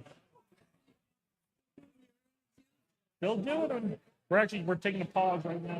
Nick's going to get on the microphone here, and so we're just waiting to let that all resolve itself, and then we'll get people back on talking. So, what have you been up to? Surgery this year. You're what? Oh my God. You look like you're doing okay. Up and about. That's all. I mean, I know what it's like to be in surgery, and that getting up and about is kind of hard sometimes. So. I used to have here, Mm-hmm. and when I surgery, which I had on Monday, Mm-hmm. was guy taking wire from my leg. Mm-hmm. Well, I'm glad to see you're back up and about. That's pretty quick after. Yeah, I've had an interesting year. I bet. Well, not only did I back, but in September,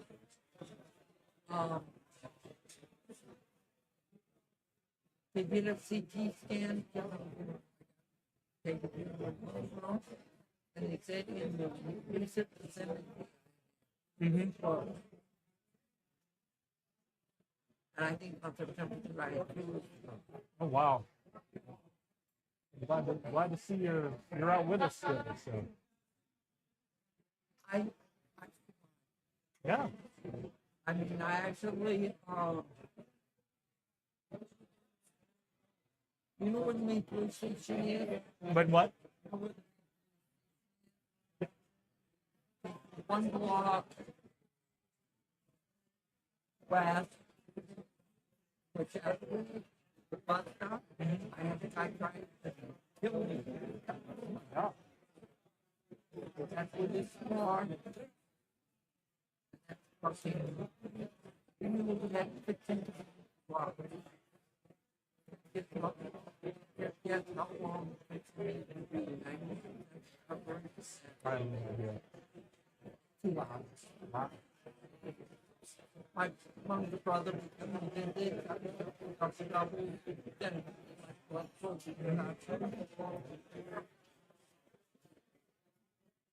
I didn't miss any. I didn't miss any. Oh, I'm glad you're okay. I mean, I don't want to say you're okay, but I'm glad you have recovered from all of it. Yes. Trying to figure out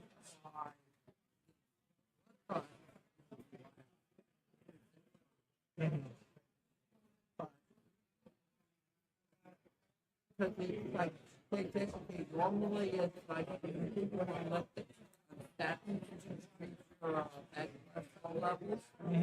Before they started, I got pepper gas. And so they want your LDL levels confirmed. Right. And you got blood clot problems. So before they even started me on the set, before they even started, it's like everything like that. Like really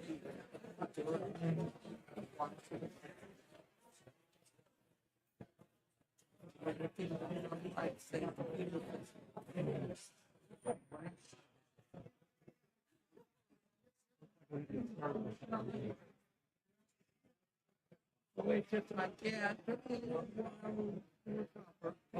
Your attention, please. Your attention, please. The next meeting will be starting in roughly 10 minutes. 10 minutes. Make sure now. Come check us out. From meetings and presentations, I'll include one.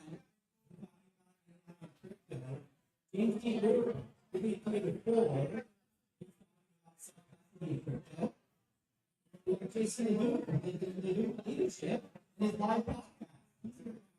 So if you want to check in with him, don't worry. If you want the skills, you want the skills in the currency. All right, guys, don't forget to check that out. That's and we're going to talk more about that. Finish it up, finish the conversation.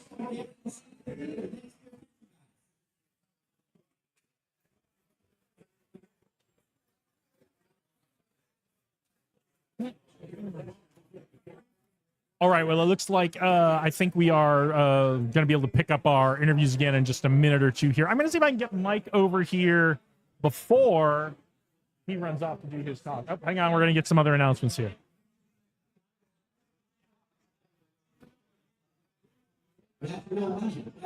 Stand by. $100 in profit. Turn your skills into currency and keep it forward.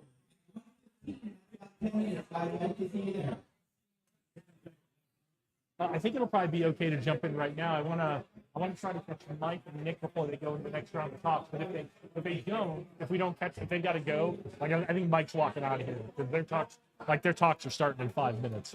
So yeah, go ahead and sit down. We'll get started and.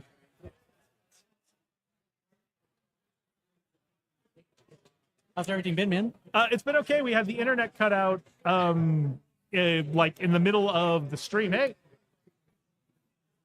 You know Joe Brown? no, Joseph W. Brown?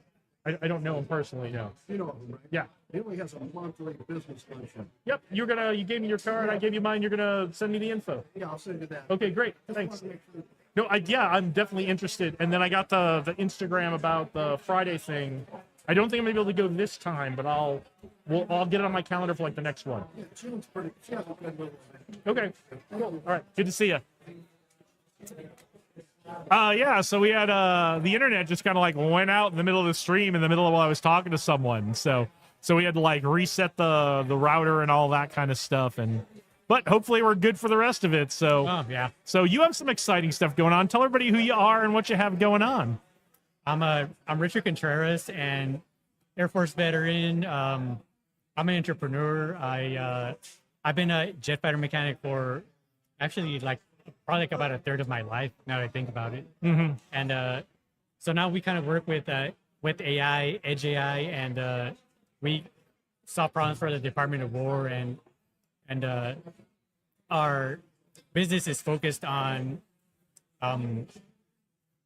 scaling human wisdom to maintain jet fighters at scale. Yeah, so because of my time in the Air Force and working not as a maintainer, but working with jets, working with pilots, working with flight line stuff for the projects we were doing, I understand what the challenges are. Explain to everybody what the challenges are of this human knowledge. Why is this so important? Because in the even Air Force folks are going, well, wait, don't we have tech orders? The tech orders are supposed to tell everybody what to do. Why do we need this human knowledge? Yeah, it's like a pretty interesting problem. And if we kind of think back to kind of like the Industrial Revolution, it was all about kind of controlling kind of processes at scale. Mm-hmm. And we kind of needed that to, we were making Ford Model Ts, and Ford, for example, needed to kind of,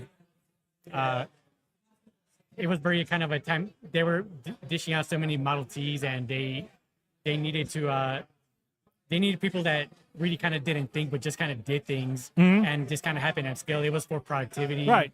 That was important back then.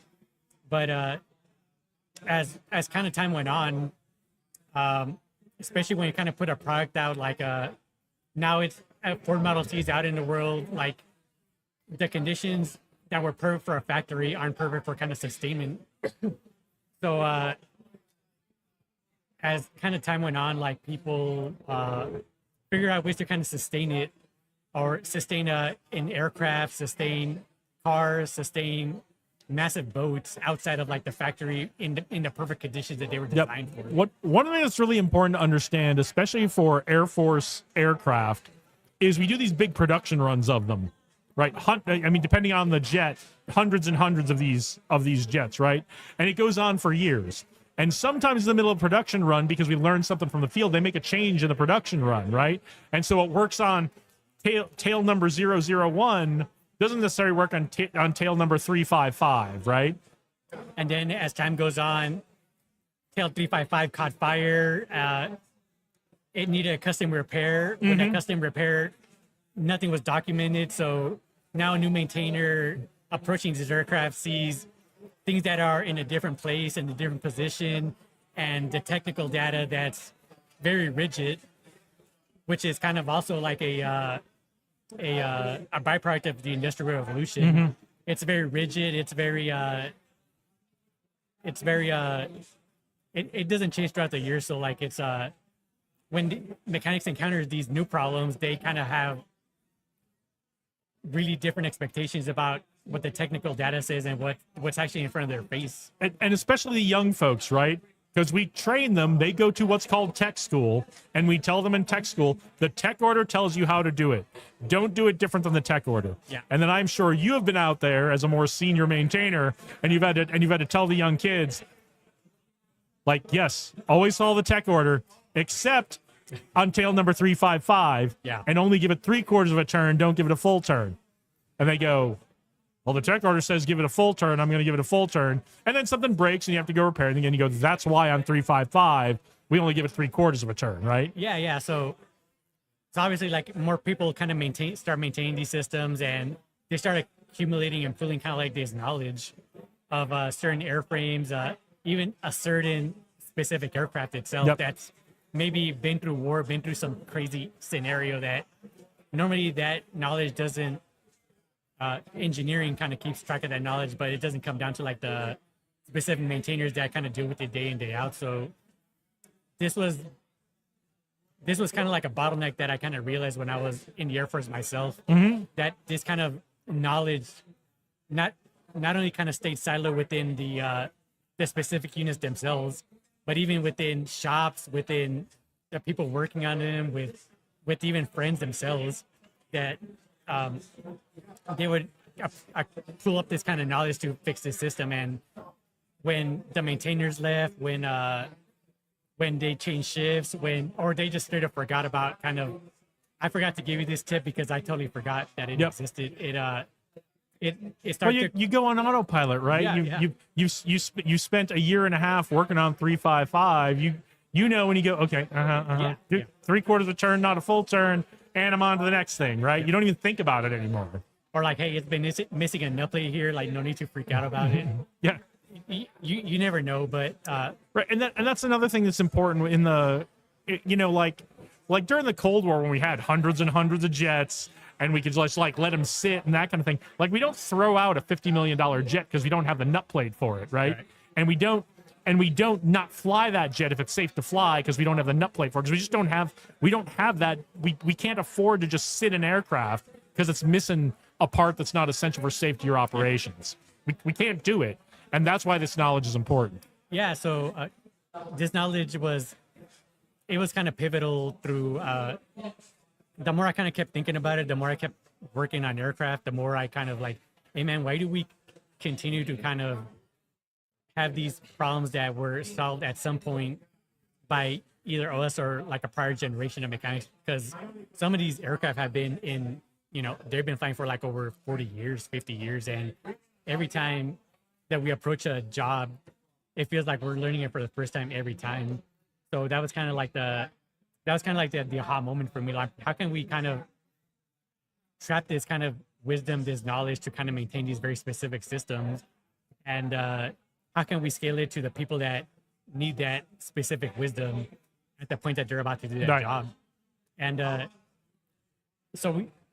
I approached it from kind of like that problem, and it just kind of led me on kind of this whole kind of journey this entire year. Yep. Starting at Tech Alley, meeting co-founders throughout the community, meeting startup NV veteran cohorts. And when we kind of started iterating on this problem, we started to kind of find the limitations of technology, of where it did things really well and where it kind of didn't do things really well. Like, for example, ChatGPT, like it wasn't just a simple ChatGPT wrapper type of solution. Right. Because in a regulated environment, you need to have maximum traceability for where you're getting your answers. Hang on, let's pause that thought for just a second while they do an announcement.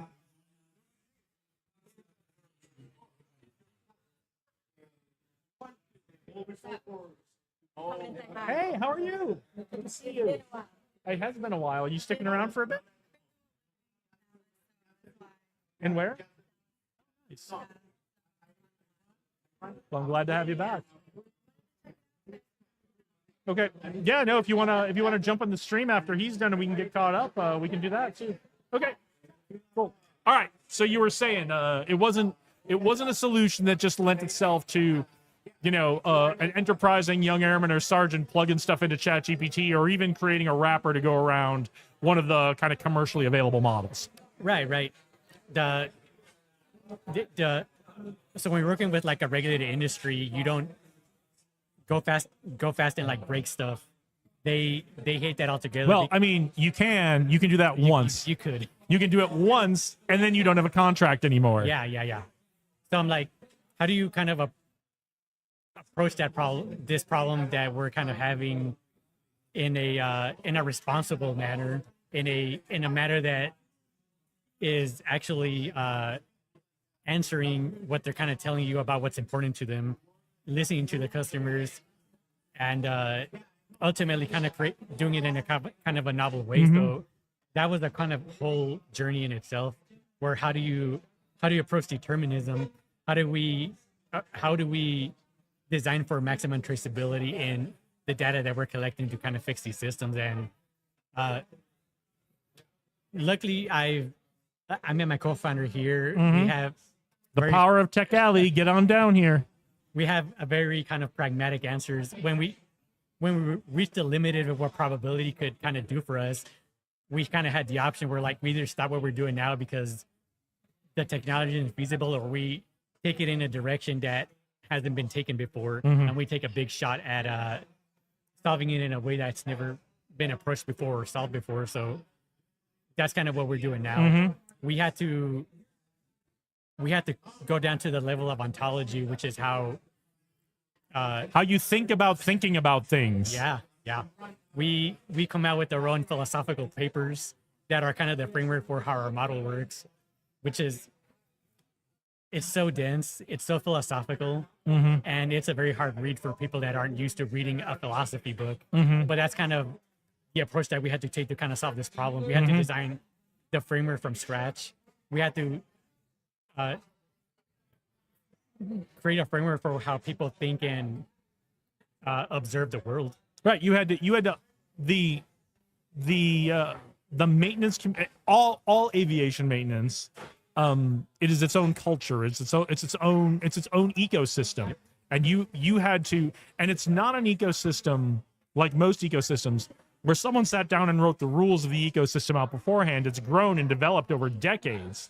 And that's what you had to capture in order to lay the foundation for any of this to work. You had to understand, and then the military aviation ecosystem inside the Air Force is a whole smaller but has more intersecting and interlocking pieces because of the operations piece and the military culture piece and all of that. So you really did have to go do some research in how does this community work? How do individuals in this community work with each other? How do they work with the larger community as a whole? Yeah, so that's absolutely it. It was as much like a social and philosophical kind of approach as well as a mathematical and kind of data approach. And that's what's been actually kind of really fun about what we do, that nothing was off the table. And we had to write a dense philosophical paper. We wrote it. we needed to go that direction, and we needed to find, like I said, the limit of what current technology does and take a bold shot at it, something that even if it doesn't pan out in the long run, like we need to have an answer, or we just accept that this is the reality that it's never going to happen, and we couldn't accept that. Yep. Like this problem is too important for the people that I love, the maintainers. Yeah. It's too important for the Air Force. It's very important that I solve it in my own way, and I get to kind of work with the people that are kind of, hey man, let's get after it, man. I see why it's important to you. I see why we need this level of rigor. I know why it's important to the Air Force. I know why it's important to you. Like, as long as we have that in mind from the beginning, like, hey man, let's take a few chances and let's make it work. And so the great thing is you didn't just stop at writing the philosophical paper. You turned this into a product. Yep. And you have a couple of pilot programs going on now. I think the last you and I talked, which was not on this screen, you had just started a new pilot program. And tell us what you're doing, who you're working with to the extent you can, and what you have going on with the company, and then what's coming up for the future. Yeah, so our pilot was kind of, the good thing about kind of working in this very niche space is that it's kind of dual use, right? Similar problems that the Department of War or the military has. Maintainers are maintainers. They could go from one airframe to the other. They know the fundamentals of how to turn wrenches. That's the nice part. Where it gets kind of nuanced is when they go to a airframe, you got to learn. It takes years to learn it. Yep. So, but the lessons are the same. A mechanic can, as long as you're like a decent mechanic, you know righty tighty, lefty loosey. You can go from military aircraft and learn on a Cessna, and fundamentally it's the same thing. It's just really nuanced, like I said. And so because of this, our technology is kind of a dual use thing. And we're able to kind of build with that in mind. We have we could approach small shops in the North Las Vegas airport, for example, that do similar type of work, and we have a pool of people that are helping us kind of with iteration, with questions, with like, hey, what's working, what's not working, and it gives it a really fast feedback loop for our product. And we in turn kind of take those same lessons, and now we could apply it in a similar context, separate data altogether. You kind of mix the data, but the underlying philosophy and the framework is similar, just different constraints altogether, different security concerns. So that's kind of been a really kind of big help for us. We're applying thanks to Innovate NV. They taught me how to write proposals for the Department of War and DARPA. So Shout out Innovate NV, Founder NV, Startup NV, and all the blank NV family. And Kara, she helped me out so much. She's great. Yeah. They taught me how to fish. So now now I know how to write proposals. Now I know how to kind of put our best foot forward as a company about what we're working on, what tech we're working on, and why it's important. So now we're gonna submit our first one on Sunday, and we'll see how it goes. We'll good luck. Find out in September. Yeah. And then on the military side, we develop really good partnerships with prime contractors that kind of work on military aviation sustainment. So in like a nutshell, they're like, we could actually use their products. So like we can't fund like the research because that's not how our business operates. But, Right.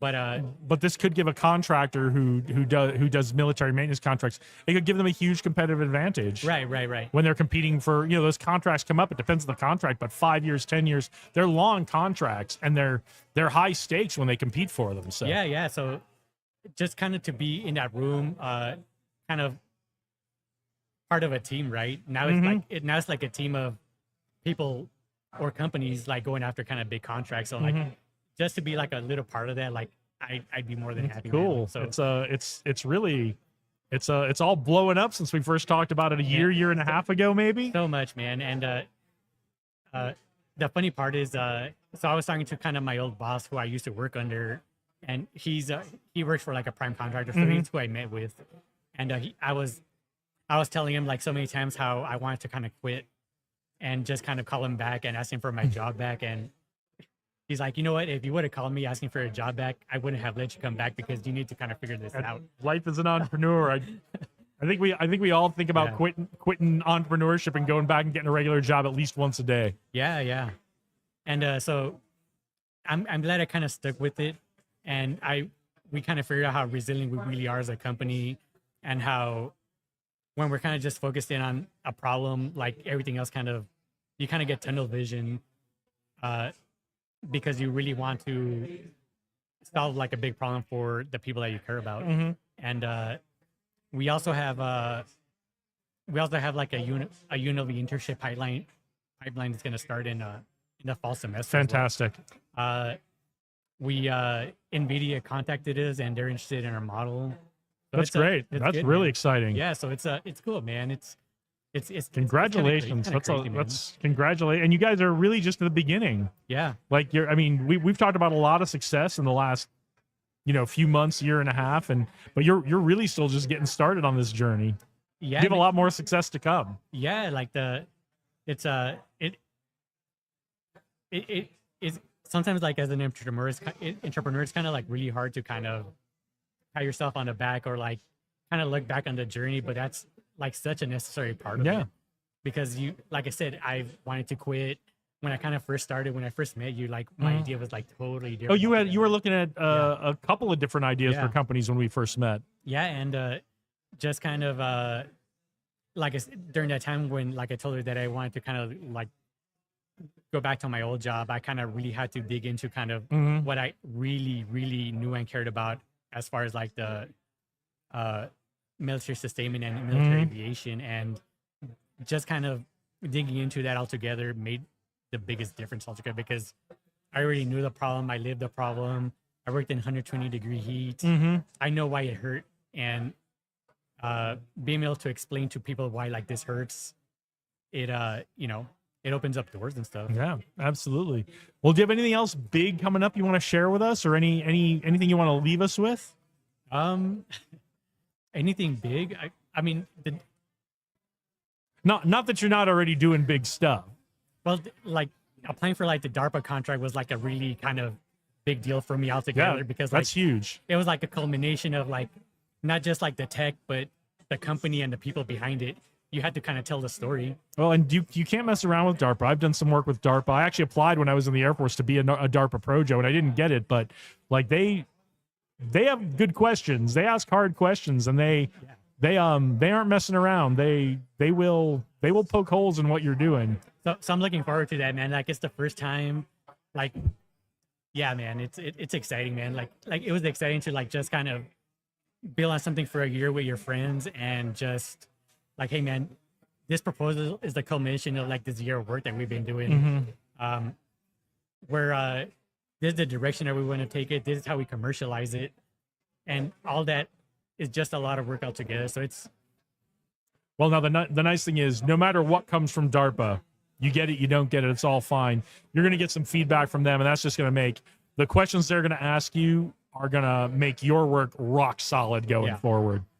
yeah. So that's the part that I'm like really excited about. Up until now, it's been kind of a process of iteration and feedbacks.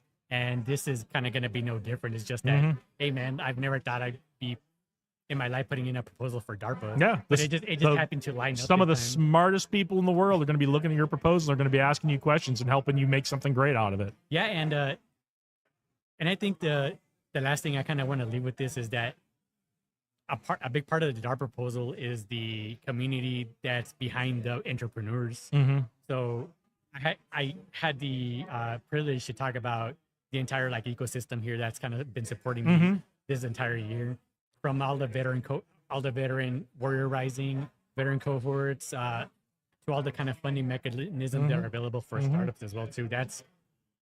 The people that are reading this DARPA proposal don't know Vegas, so you get a chance to kind of explain like Vegas to them. Can't wait. And why it's important. Can't wait. Last month, a little longer than a month ago, an investment banker in New York had seen some of this stuff we do here at Tech Alley. He'd seen the Vegas Startup Scene Monday show, and he said, I've been looking to find out more about what's going on in Vegas to look for investment opportunities for my clients. And this your show is really helping. You know, I see now what's going on in Vegas, and now I'm turning my attention there. So it's so he came on the other podcast. We did a long interview, but people are starting to take the point is not my show is awesome. The point is people are really starting to notice what's going on in Vegas. I'm excited that you're going to get to go tell DARPA and all of their partners about the great things that are happening here in Las Vegas. We can turn some of that attention onto what's going on here as well. Don't worry, it was so important to me that I made space in my proposal for that. Yeah, no, I can't wait. I hope DARPA comes and takes a long, hard look at all the things that are going on here and gives us a lot of advice. Yeah, and this the Las Vegas altogether was just kind of an important place to kind of start for us because in the aviation space we got it all. We got like 2 Air Force bases that do aviation. We have like 3 local airports, and then the Harry Reid International Airport. Yeah. So that was you just got to kind of take the journey and put yourself out there and just talk to people, man. All right. It's Well, yeah. So, speaking of talking to people, look over there at that camera. Tell everybody where they can reach you if they want to learn more about the business or about you or just want to connect with you. You can find me on LinkedIn. It's Richard Contreras, MSBA, on LinkedIn. And my website is called Skywise.com. Yep. And if that's general information, and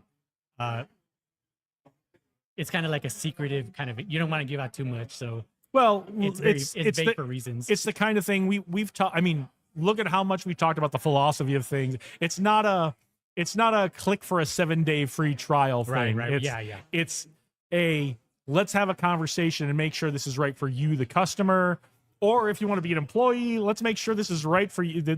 There's conversations that need to be had here, and I mean, I don't want to go out on a limb and speak for you, but I think you're willing to have those conversations with anyone who reaches out. Right. Absolutely. I love having conversations. Conversations is kind of how this started. Absolutely. And how it's gonna keep going. I remember the veteran entrepreneur events that we started talking about all this a couple of years ago. So Oh man, yeah. So community is everything. Community is everything now, and it's going to continue to be everything as we kind of continue to move forward. absolutely, and the community. What I really love is over the last few years, I've really watched the community come together. We're starting to get to the point that people are saying, "Hey, look at that cool thing Richard's doing over there," right? 10 years ago, nobody knew what anybody else was doing. Yeah. Now, not only do people know, they're saying, "Look at the cool thing. Oh, I should introduce you to this person." Yeah. Yeah. We're getting there. I'm excited. And shout out to Tech Alley. We get to have crazy conversations about what people are working on, and I'm always thinking about what's right for kind of what we're working on. How can we apply this? How can we think about this moving forward? And Yeah, there's no better place than this. If you're in Las Vegas and you're interested in tech and you're not coming down to Tech Alley, I'm telling you, you're missing out. Mike Wilson's doing a crypto talk right now, and I am sure it is mind blowing what they're talking about in there. Right? Josh Stacy, I think, is doing an AI talk right now. We have 3. Josh, I think, is doing 2 of them. 2 AI talks, and Matt Renzi did an AI talk today. The Skills guys, Nick from Skills, they're doing some gaming stuff, and there's prizes and that kind of thing. So, and the folks we've had on here, we have the Ruby conference coming up in July. They came on and talked to us, and there's like an offer for like 50% off to go to the Ruby conference. So, Oh, man. So I got to reach out and see if it's at Red Rock. So I got to see if I can get a media pass and do some interviews. Yeah. So, really good stuff happening here. If you're living in Vegas or you're close to Las Vegas, you come to Las Vegas. I'm telling you, you're missing out. There's some amazing talks going on right now. I'm not even in them, and I know they're amazing, right? Well, So- thank you so much for your time, Jason. Thank you for My everything you do pleasure. here, man. My pleasure. Thank you for joining us and filling us in on what's going on every Yeah, so often. I mean, So definitely more to come. Like it's the dream of mine is to kind of continue to hire veterans in our kind of venture, and maybe be like the first job for veterans out of UNLV. So Yep. like that's something that's very important to me. That transition is very hard. So I kind of Yep. That's one of the reasons I kind of do this. I want to get people involved, get Well, veterans involved. now that you've got that flywheel turning on your business and you're starting to think about community, I'm going to start hitting you up for a lot more vets and tech stuff as the months come along, and see if we can get you to do some mentoring in vets and tech. Ah, man, I'd be more than happy, man. More than happy. So, all right. Well, Richard, thank you so much for thank you joining so us. much, It's man. always a pleasure to talk to you. Always excited to hear. Just when I think I understand how far this has gone and how exciting it is, you come in and tell us, "Oh, it's even more than that now. It's crazy exciting now." So, I mean, like I said, like I live it every day, so like it's kind of hard to it's hard to kind of, as a veteran, even just kind of put yourself out there and like kind of absolutely. kind of brag about it. yeah. But like the team's tremendous. The people that have kind of like rallied behind us, like Yeah. man, it's it couldn't happen without them. I love it. I love seeing it. So thank you for everything. All man. right, thank for you. everything you've Thank you for done. joining us. Yeah. We'll look forward to talking again in a couple months. So Yeah, next thank time you. we Thank see you. you. I'll let you know how the DARPA thing works out. Yeah, please do. Well, come back next time we see you at Tech Alley. We'll see what we can find out. So, all right. Thank you, Richard, for joining us today. We are in the middle of the second round of talks. I'm looking. I don't see anybody who's anxious to jump on. So what I'm gonna do is I am gonna give you guys the rundown of what's going on. And then I'm going to take a little break. I'm going to check the comments. But what I'm going to do is I'm going to give you the rundown of what's happening right now here at Tech Alley. Big picture, we are live from Tech Alley. Tech Alley is the central meetup for all things tech and startup in Las Vegas. It happens the third Saturday of every month here at 3rd Street, Vegas. Coincidentally, on 3rd Street, Vegas, at the corner of Gas Avenue. You guys can't see the street signs, but I promise you they're right over there. So I know exactly where we are. So if you are interested in tech, AI, drones, crypto, anything involved with tech, entrepreneurship, investing, all of that, startups in general, business in general, come on down to Tech Alley. Come down, join us today. If you're in Las Vegas and this stuff sounds good to you, come join us today. We're in the second round of talks. There's one more round of talks after this one that starts at 2:45. I am going to tell you what's happening right now. So if these things sound interesting to you, get down to downtown Las Vegas. There's still, I can see plenty of free parking on the street available. So come on down and join us. Right now, we are in the middle of the second round of talks. As I mentioned with Richard, Mike Wilson is doing the Vegas Crypto Group talk right now in Theater 1. Josh Stacy is doing an AI workshop in Theater 2. Adam Englander is doing the Las Vegas Python meetup in Theater 3. Nick Ayler from Skills, the company Skills, Tech Alley's new sponsor, is in Theater 4 doing some gaming stuff. I believe there are prizes. I'm not sure if there are money prizes, but there are prizes. If you want to come do some gaming and win some prizes, come on down here and check out what's going on with Nick and Skills. And then our good friend Maria Cristidi is hosting the Amazon Web Services user group in Theater 7 right now. So all happening right now. Coming in at 2:45. Last round of talks, 2:45, runs 2:45 to 4 p.m. Confidence, contracts, and crossing borders. Business considerations when your clients are abroad. That's with Acacia Thornton. She was just on a little while ago telling us what that talk was about, telling us about her story to where she got today and how she got connected with Tech Alley. So we are excited to find out more about that. If you're interested in that talk, come on down and join us at 2:45. That's in Theater 1. Josh Stacy, I don't know if it's a continuation or a new AI workshop or a different AI workshop, but Josh Stacy is in Theater 2 at 2:45 doing an AI workshop. And then Nick is also back at 2:45 doing another gaming thing with Skills. Again, I believe there are prizes. Come on down and check it out. And that is going to be in Theater 4. And that is your rundown for what's happening here at Tech Alley for the rest of the day. So I hope we get to see you down here. We're going to continue to talk to people on the interview here. I'm going to take a little break, check a couple of things, and I will be back.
All right. Well, I did not realize we are coming up on the time where we pack it up. So I'm going to give it just a couple of minutes. We'll go through the rundown again. We'll do some goodbyes and thank yous. But if no one wants to come join us, we will pack it up for the day. But it's always a privilege, always an honor to be part of Tech Alley here.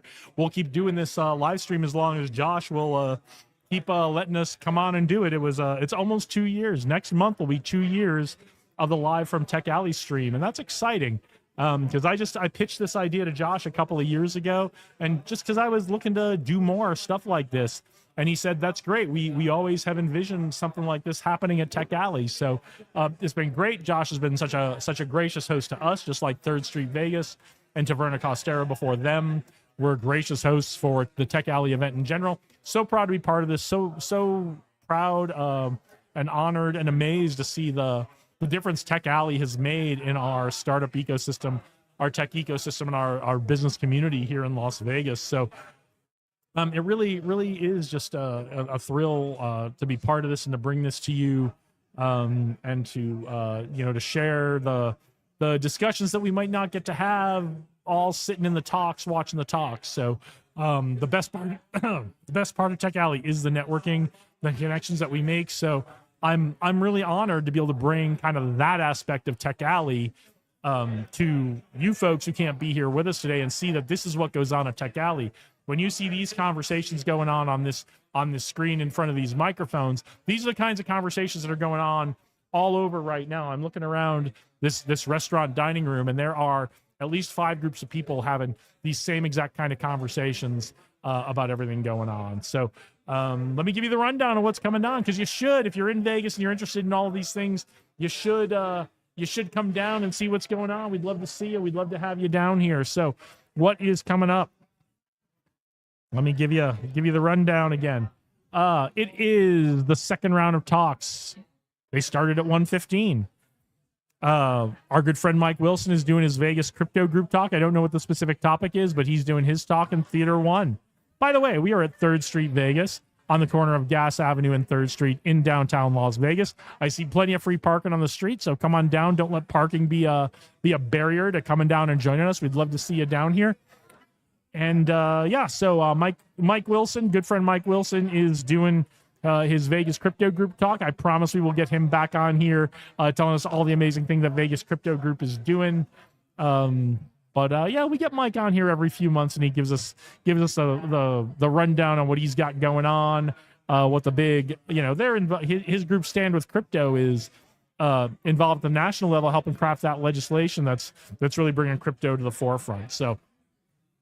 And making it all happen. So that's what Mike's doing. We look forward to talking to Mike when we get a chance. We'll bring it to you when we can.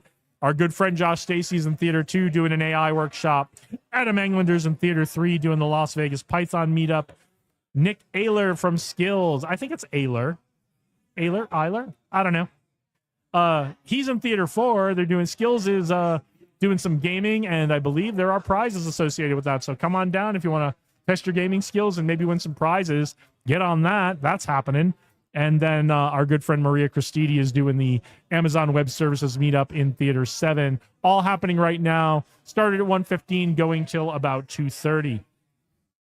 And then starting at 2:45 will be the third round of talks, the final round of talks for today. That goes 2:45 to 4 o'clock. Confidence, contracts, and crossing borders, business considerations when your clients are abroad. That's our new friend, Acacia Thornton, who joined us a little earlier on the stream. Gave us a little preview of what that talk is going to be about. So if contracts are part of your life, come on down. It's important stuff, and she's going to give you some insight on that. And then Josh Stacy has another, I don't know if it's the same AI workshop, just running into 2 sessions or a totally different thing. But our good friend Josh Stacy's in Theater 2 doing an AI workshop. And Nick is still in Theater 4 doing some more skills, gaming, and prizes in Theater 4. So, again, it has been an absolute pleasure to bring to you today. Apologies for the technical difficulties. We are always a little bit live without a net here when we do Tech Alley. Mike Wilson, how the heck are you? I was just about to pack all this up. I figured you were in the middle of giving a talk. I caught you. He snuck out of his own talk to come talk to us. I told you we were going to bring him to you. I'm on. I literally said not 2 minutes ago into that camera, I'm going to bring Mike Wilson to you as soon as I can. If we don't get him this month, we'll get him next month. If we don't get him next month, we'll get him the month after that. But we will make sure that we get caught up with Mike Wilson. And here you are. Thank you so much, Jason, for coming out and doing this podcast. I absolutely love it, man. Yeah, you do such a great job. And it means so much to the community that you're here. And your sharing on Instagram is consistent and thorough. Mm-hmm. And the clips you share aren't just random clips. I see they're very valuable. Even just the 30-second, 60-second clips. It's nuggets, yeah. They're all nuggets of knowledge, guys. It's either something you can go to this week, or it's either somebody who's doing one of the talks, sharing an insight. or it's somebody like you keeping us up to date on what you're doing. I literally 2 minutes ago was talking about Stand with Crypto and all the great things you guys are doing. But you're telling us not just what you're doing, but what we need to be paying attention to as tech moves forward. You know, not just go get tech because tech is cool. Like, how do we live our lives better with tech? And it kind of hit me as I was talking about this, why I'm so honored to be part of this. This is what Tech Alley is about. The talks are great, the demos are great. That's all fun. But as I was telling, there's 5 other conversations like this one going on in this room right now. And I'm really proud to be able to bring that aspect of Tech Alley to everyone else who can't be here. Yeah, and that's what's so important is that when people know that we're here, I find I'm just shocked every time I meet someone who's in tech and says, oh, maybe I haven't heard about Tech Alley, or I haven't heard about Vegas Crypto Group, or I haven't heard about Stand with Crypto. And so this is the place. This is the hub. And soon this hub will continue to expand, and Vegas will be known as a tech hub. I have Chris Wright from the AI Trust Council out there doing his presentation right now, so I really only have a minute, but I wanted to thank you for doing such a great job out here and holding it down and making Vegas what it is. Because without people like you showing people that we're out here, it's hard to find those kind of connections. I also wanted to remind people, I just got back from Washington, D.C., congressional meetings on Capitol Hill. I met with Jackie Rosen's office and Catherine Cortez Masto.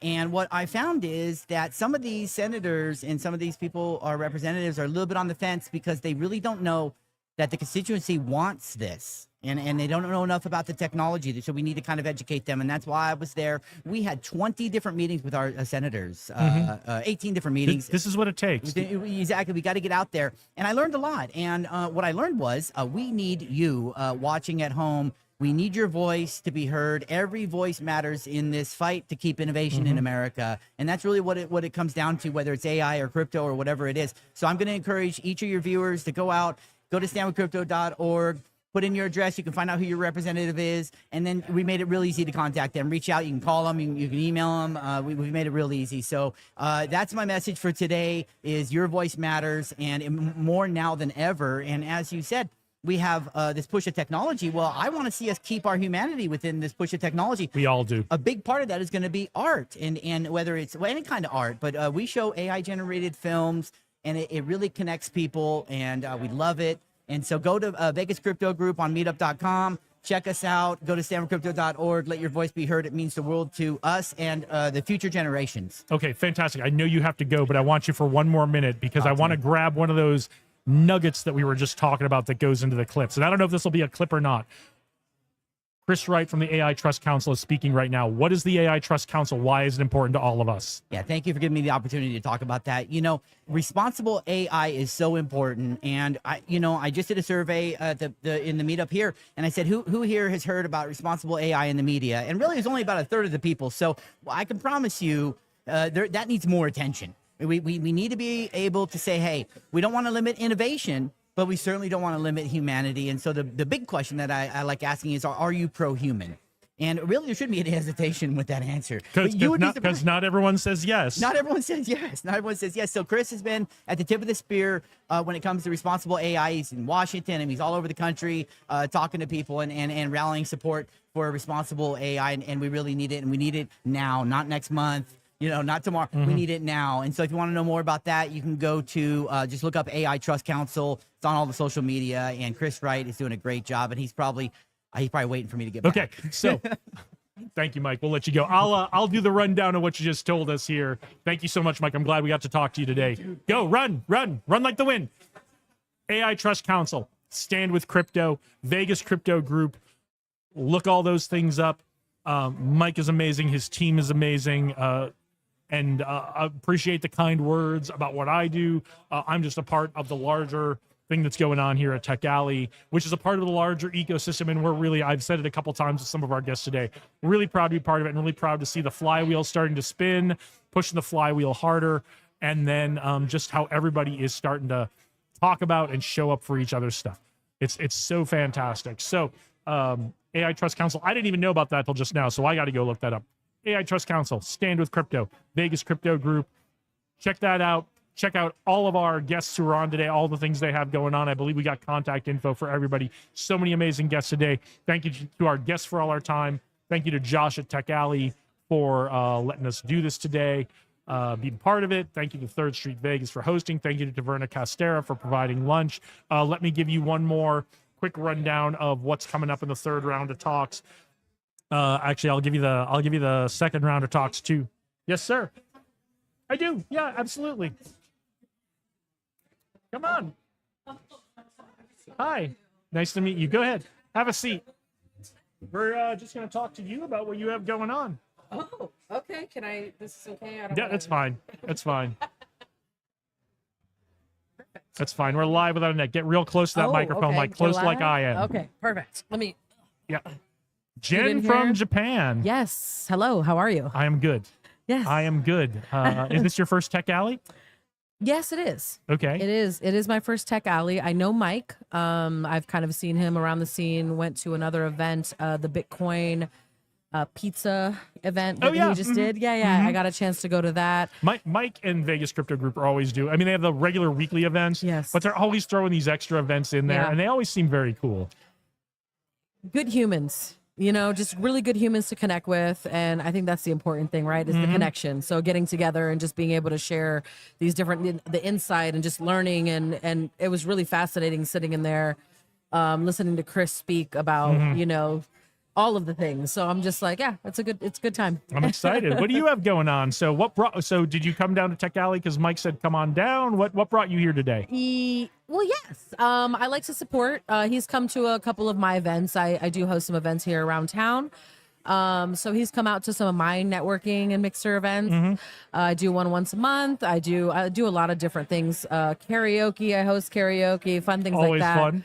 Always a good time. But one of my bigger things that's coming up, I'm the co-producer of a show called Home of the Brave. Okay. And it is a military talent competition, the first of its kind. Okay. It's going live here in July. Okay. So we are going live in July in front of millions. It's going to be an opportunity for family members and veterans to potentially win a recording deal or some kind of career in the entertainment industry, along with winning a car and just having that exposure to just change their life. And the money raised from the show will go back to homeless vets, Gold Star families, and wounded warriors as Are well. you doing that here in Vegas? So potentially we might shoot the first one here in Vegas. Okay. Yes, it'll be done in front of a live audience. And then it'll be in front of a live audience, but pre-recorded, and then we'll Sure. push it. So for someone We're who live. either wants to get in on the contest Ooh. or like I might be interested in coming and watching this. Yeah. How do we find out more about it? How do we get some more info on how we can get involved? Absolutely. So there's a website, homeofthebravetv.com, Okay. or you can actually check out Home of the Brave on Instagram.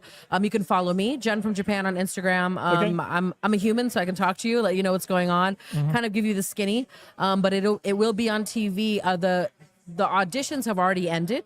Okay. But we are going to be live on TV, and so it's just America's going to be voting. There's no judges. America's the judge. Okay. So we'll have shows. It'll live in July, Veterans Day, Christmas. There'll be a Christmas special. New Year's Eve. That'll be shot in Virginia. Okay. At the Hampton Roads Arena, and then Valentine's Day we'll find out the winner. Fantastic. All right. Yeah. So check that out. And then that's not the only thing you have going on. Your other events. So many Tell us things. about your other events. Okay, so I'm in a lot of different industries. I actually work in the cannabis industry as well. Okay. So I host, like I said, I do an open mic once a month. 3-year anniversary is on August 1st at Nuwu, up the street on Washington and Main, right up there. And it's amazing. We do a monthly business appreciation for the businesses that do support, the venue, karaoke Wednesdays, ladies night Thursdays, and then of course I do a lot of other one-offs. I actually work with Bite Size Media, part of the production for their fashion shows that they do at Area 15 and around town. Some of the so yeah, I do a little bit of everything. Fantastic. Well, so what I'm hearing is Instagram, Jen from Please. Japan. Yes. I'm going to add her as soon as we get done packing up here today. Yeah. So is there anything else you want to leave us with? Come out and connect. Come out to the next Tech Alley. It really is. It's really a great group of people. Yeah, Vegas is better with friends. Yes, that's a good instead of Sin City, right? Yep. Vegas is better with friends. Yeah. I love it. I mean, don't change Sin City or what happens in Vegas. Listen, it'll always be. But listen, Sin you City. you can have a great time in Vegas all by yourself. You're gonna have a much better time with people. Oh, it's always good to like lean over and be able to whisper.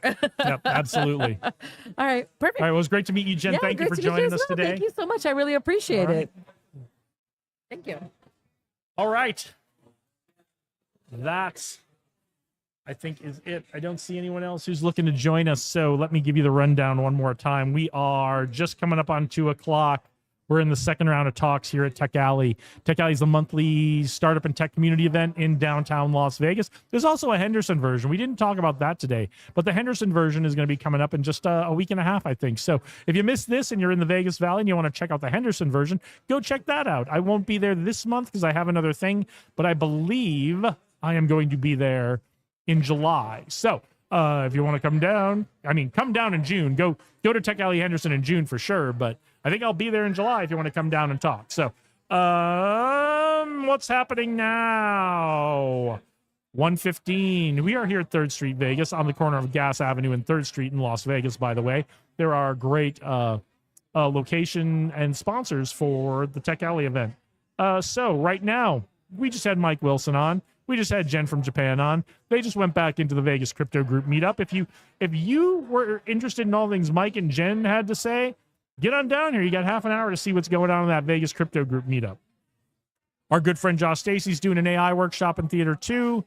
Las Vegas Python with Adam Englander in Theater 3. Nick Ayler with Skills Gaming, and I believe there are prizes. I don't want to misrepresent anything, but that's in Theater 4.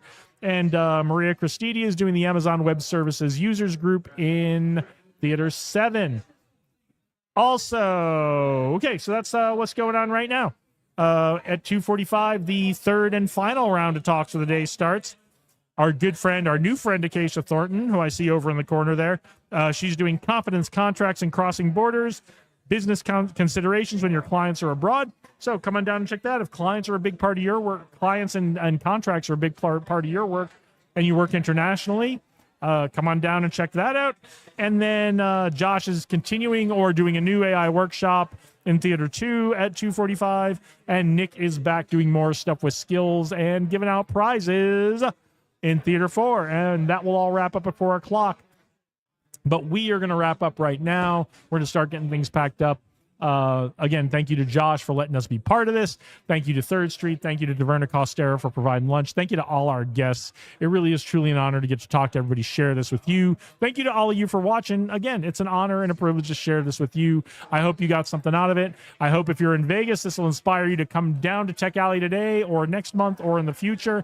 And if you're not in Las Vegas and you're watching this and you're going to be in Las Vegas and you can plan your trip around the 3rd Saturday of the month, we would love to see you down here at Tech Alley. So that's it for me. Go out there, do great things today, onward and upward.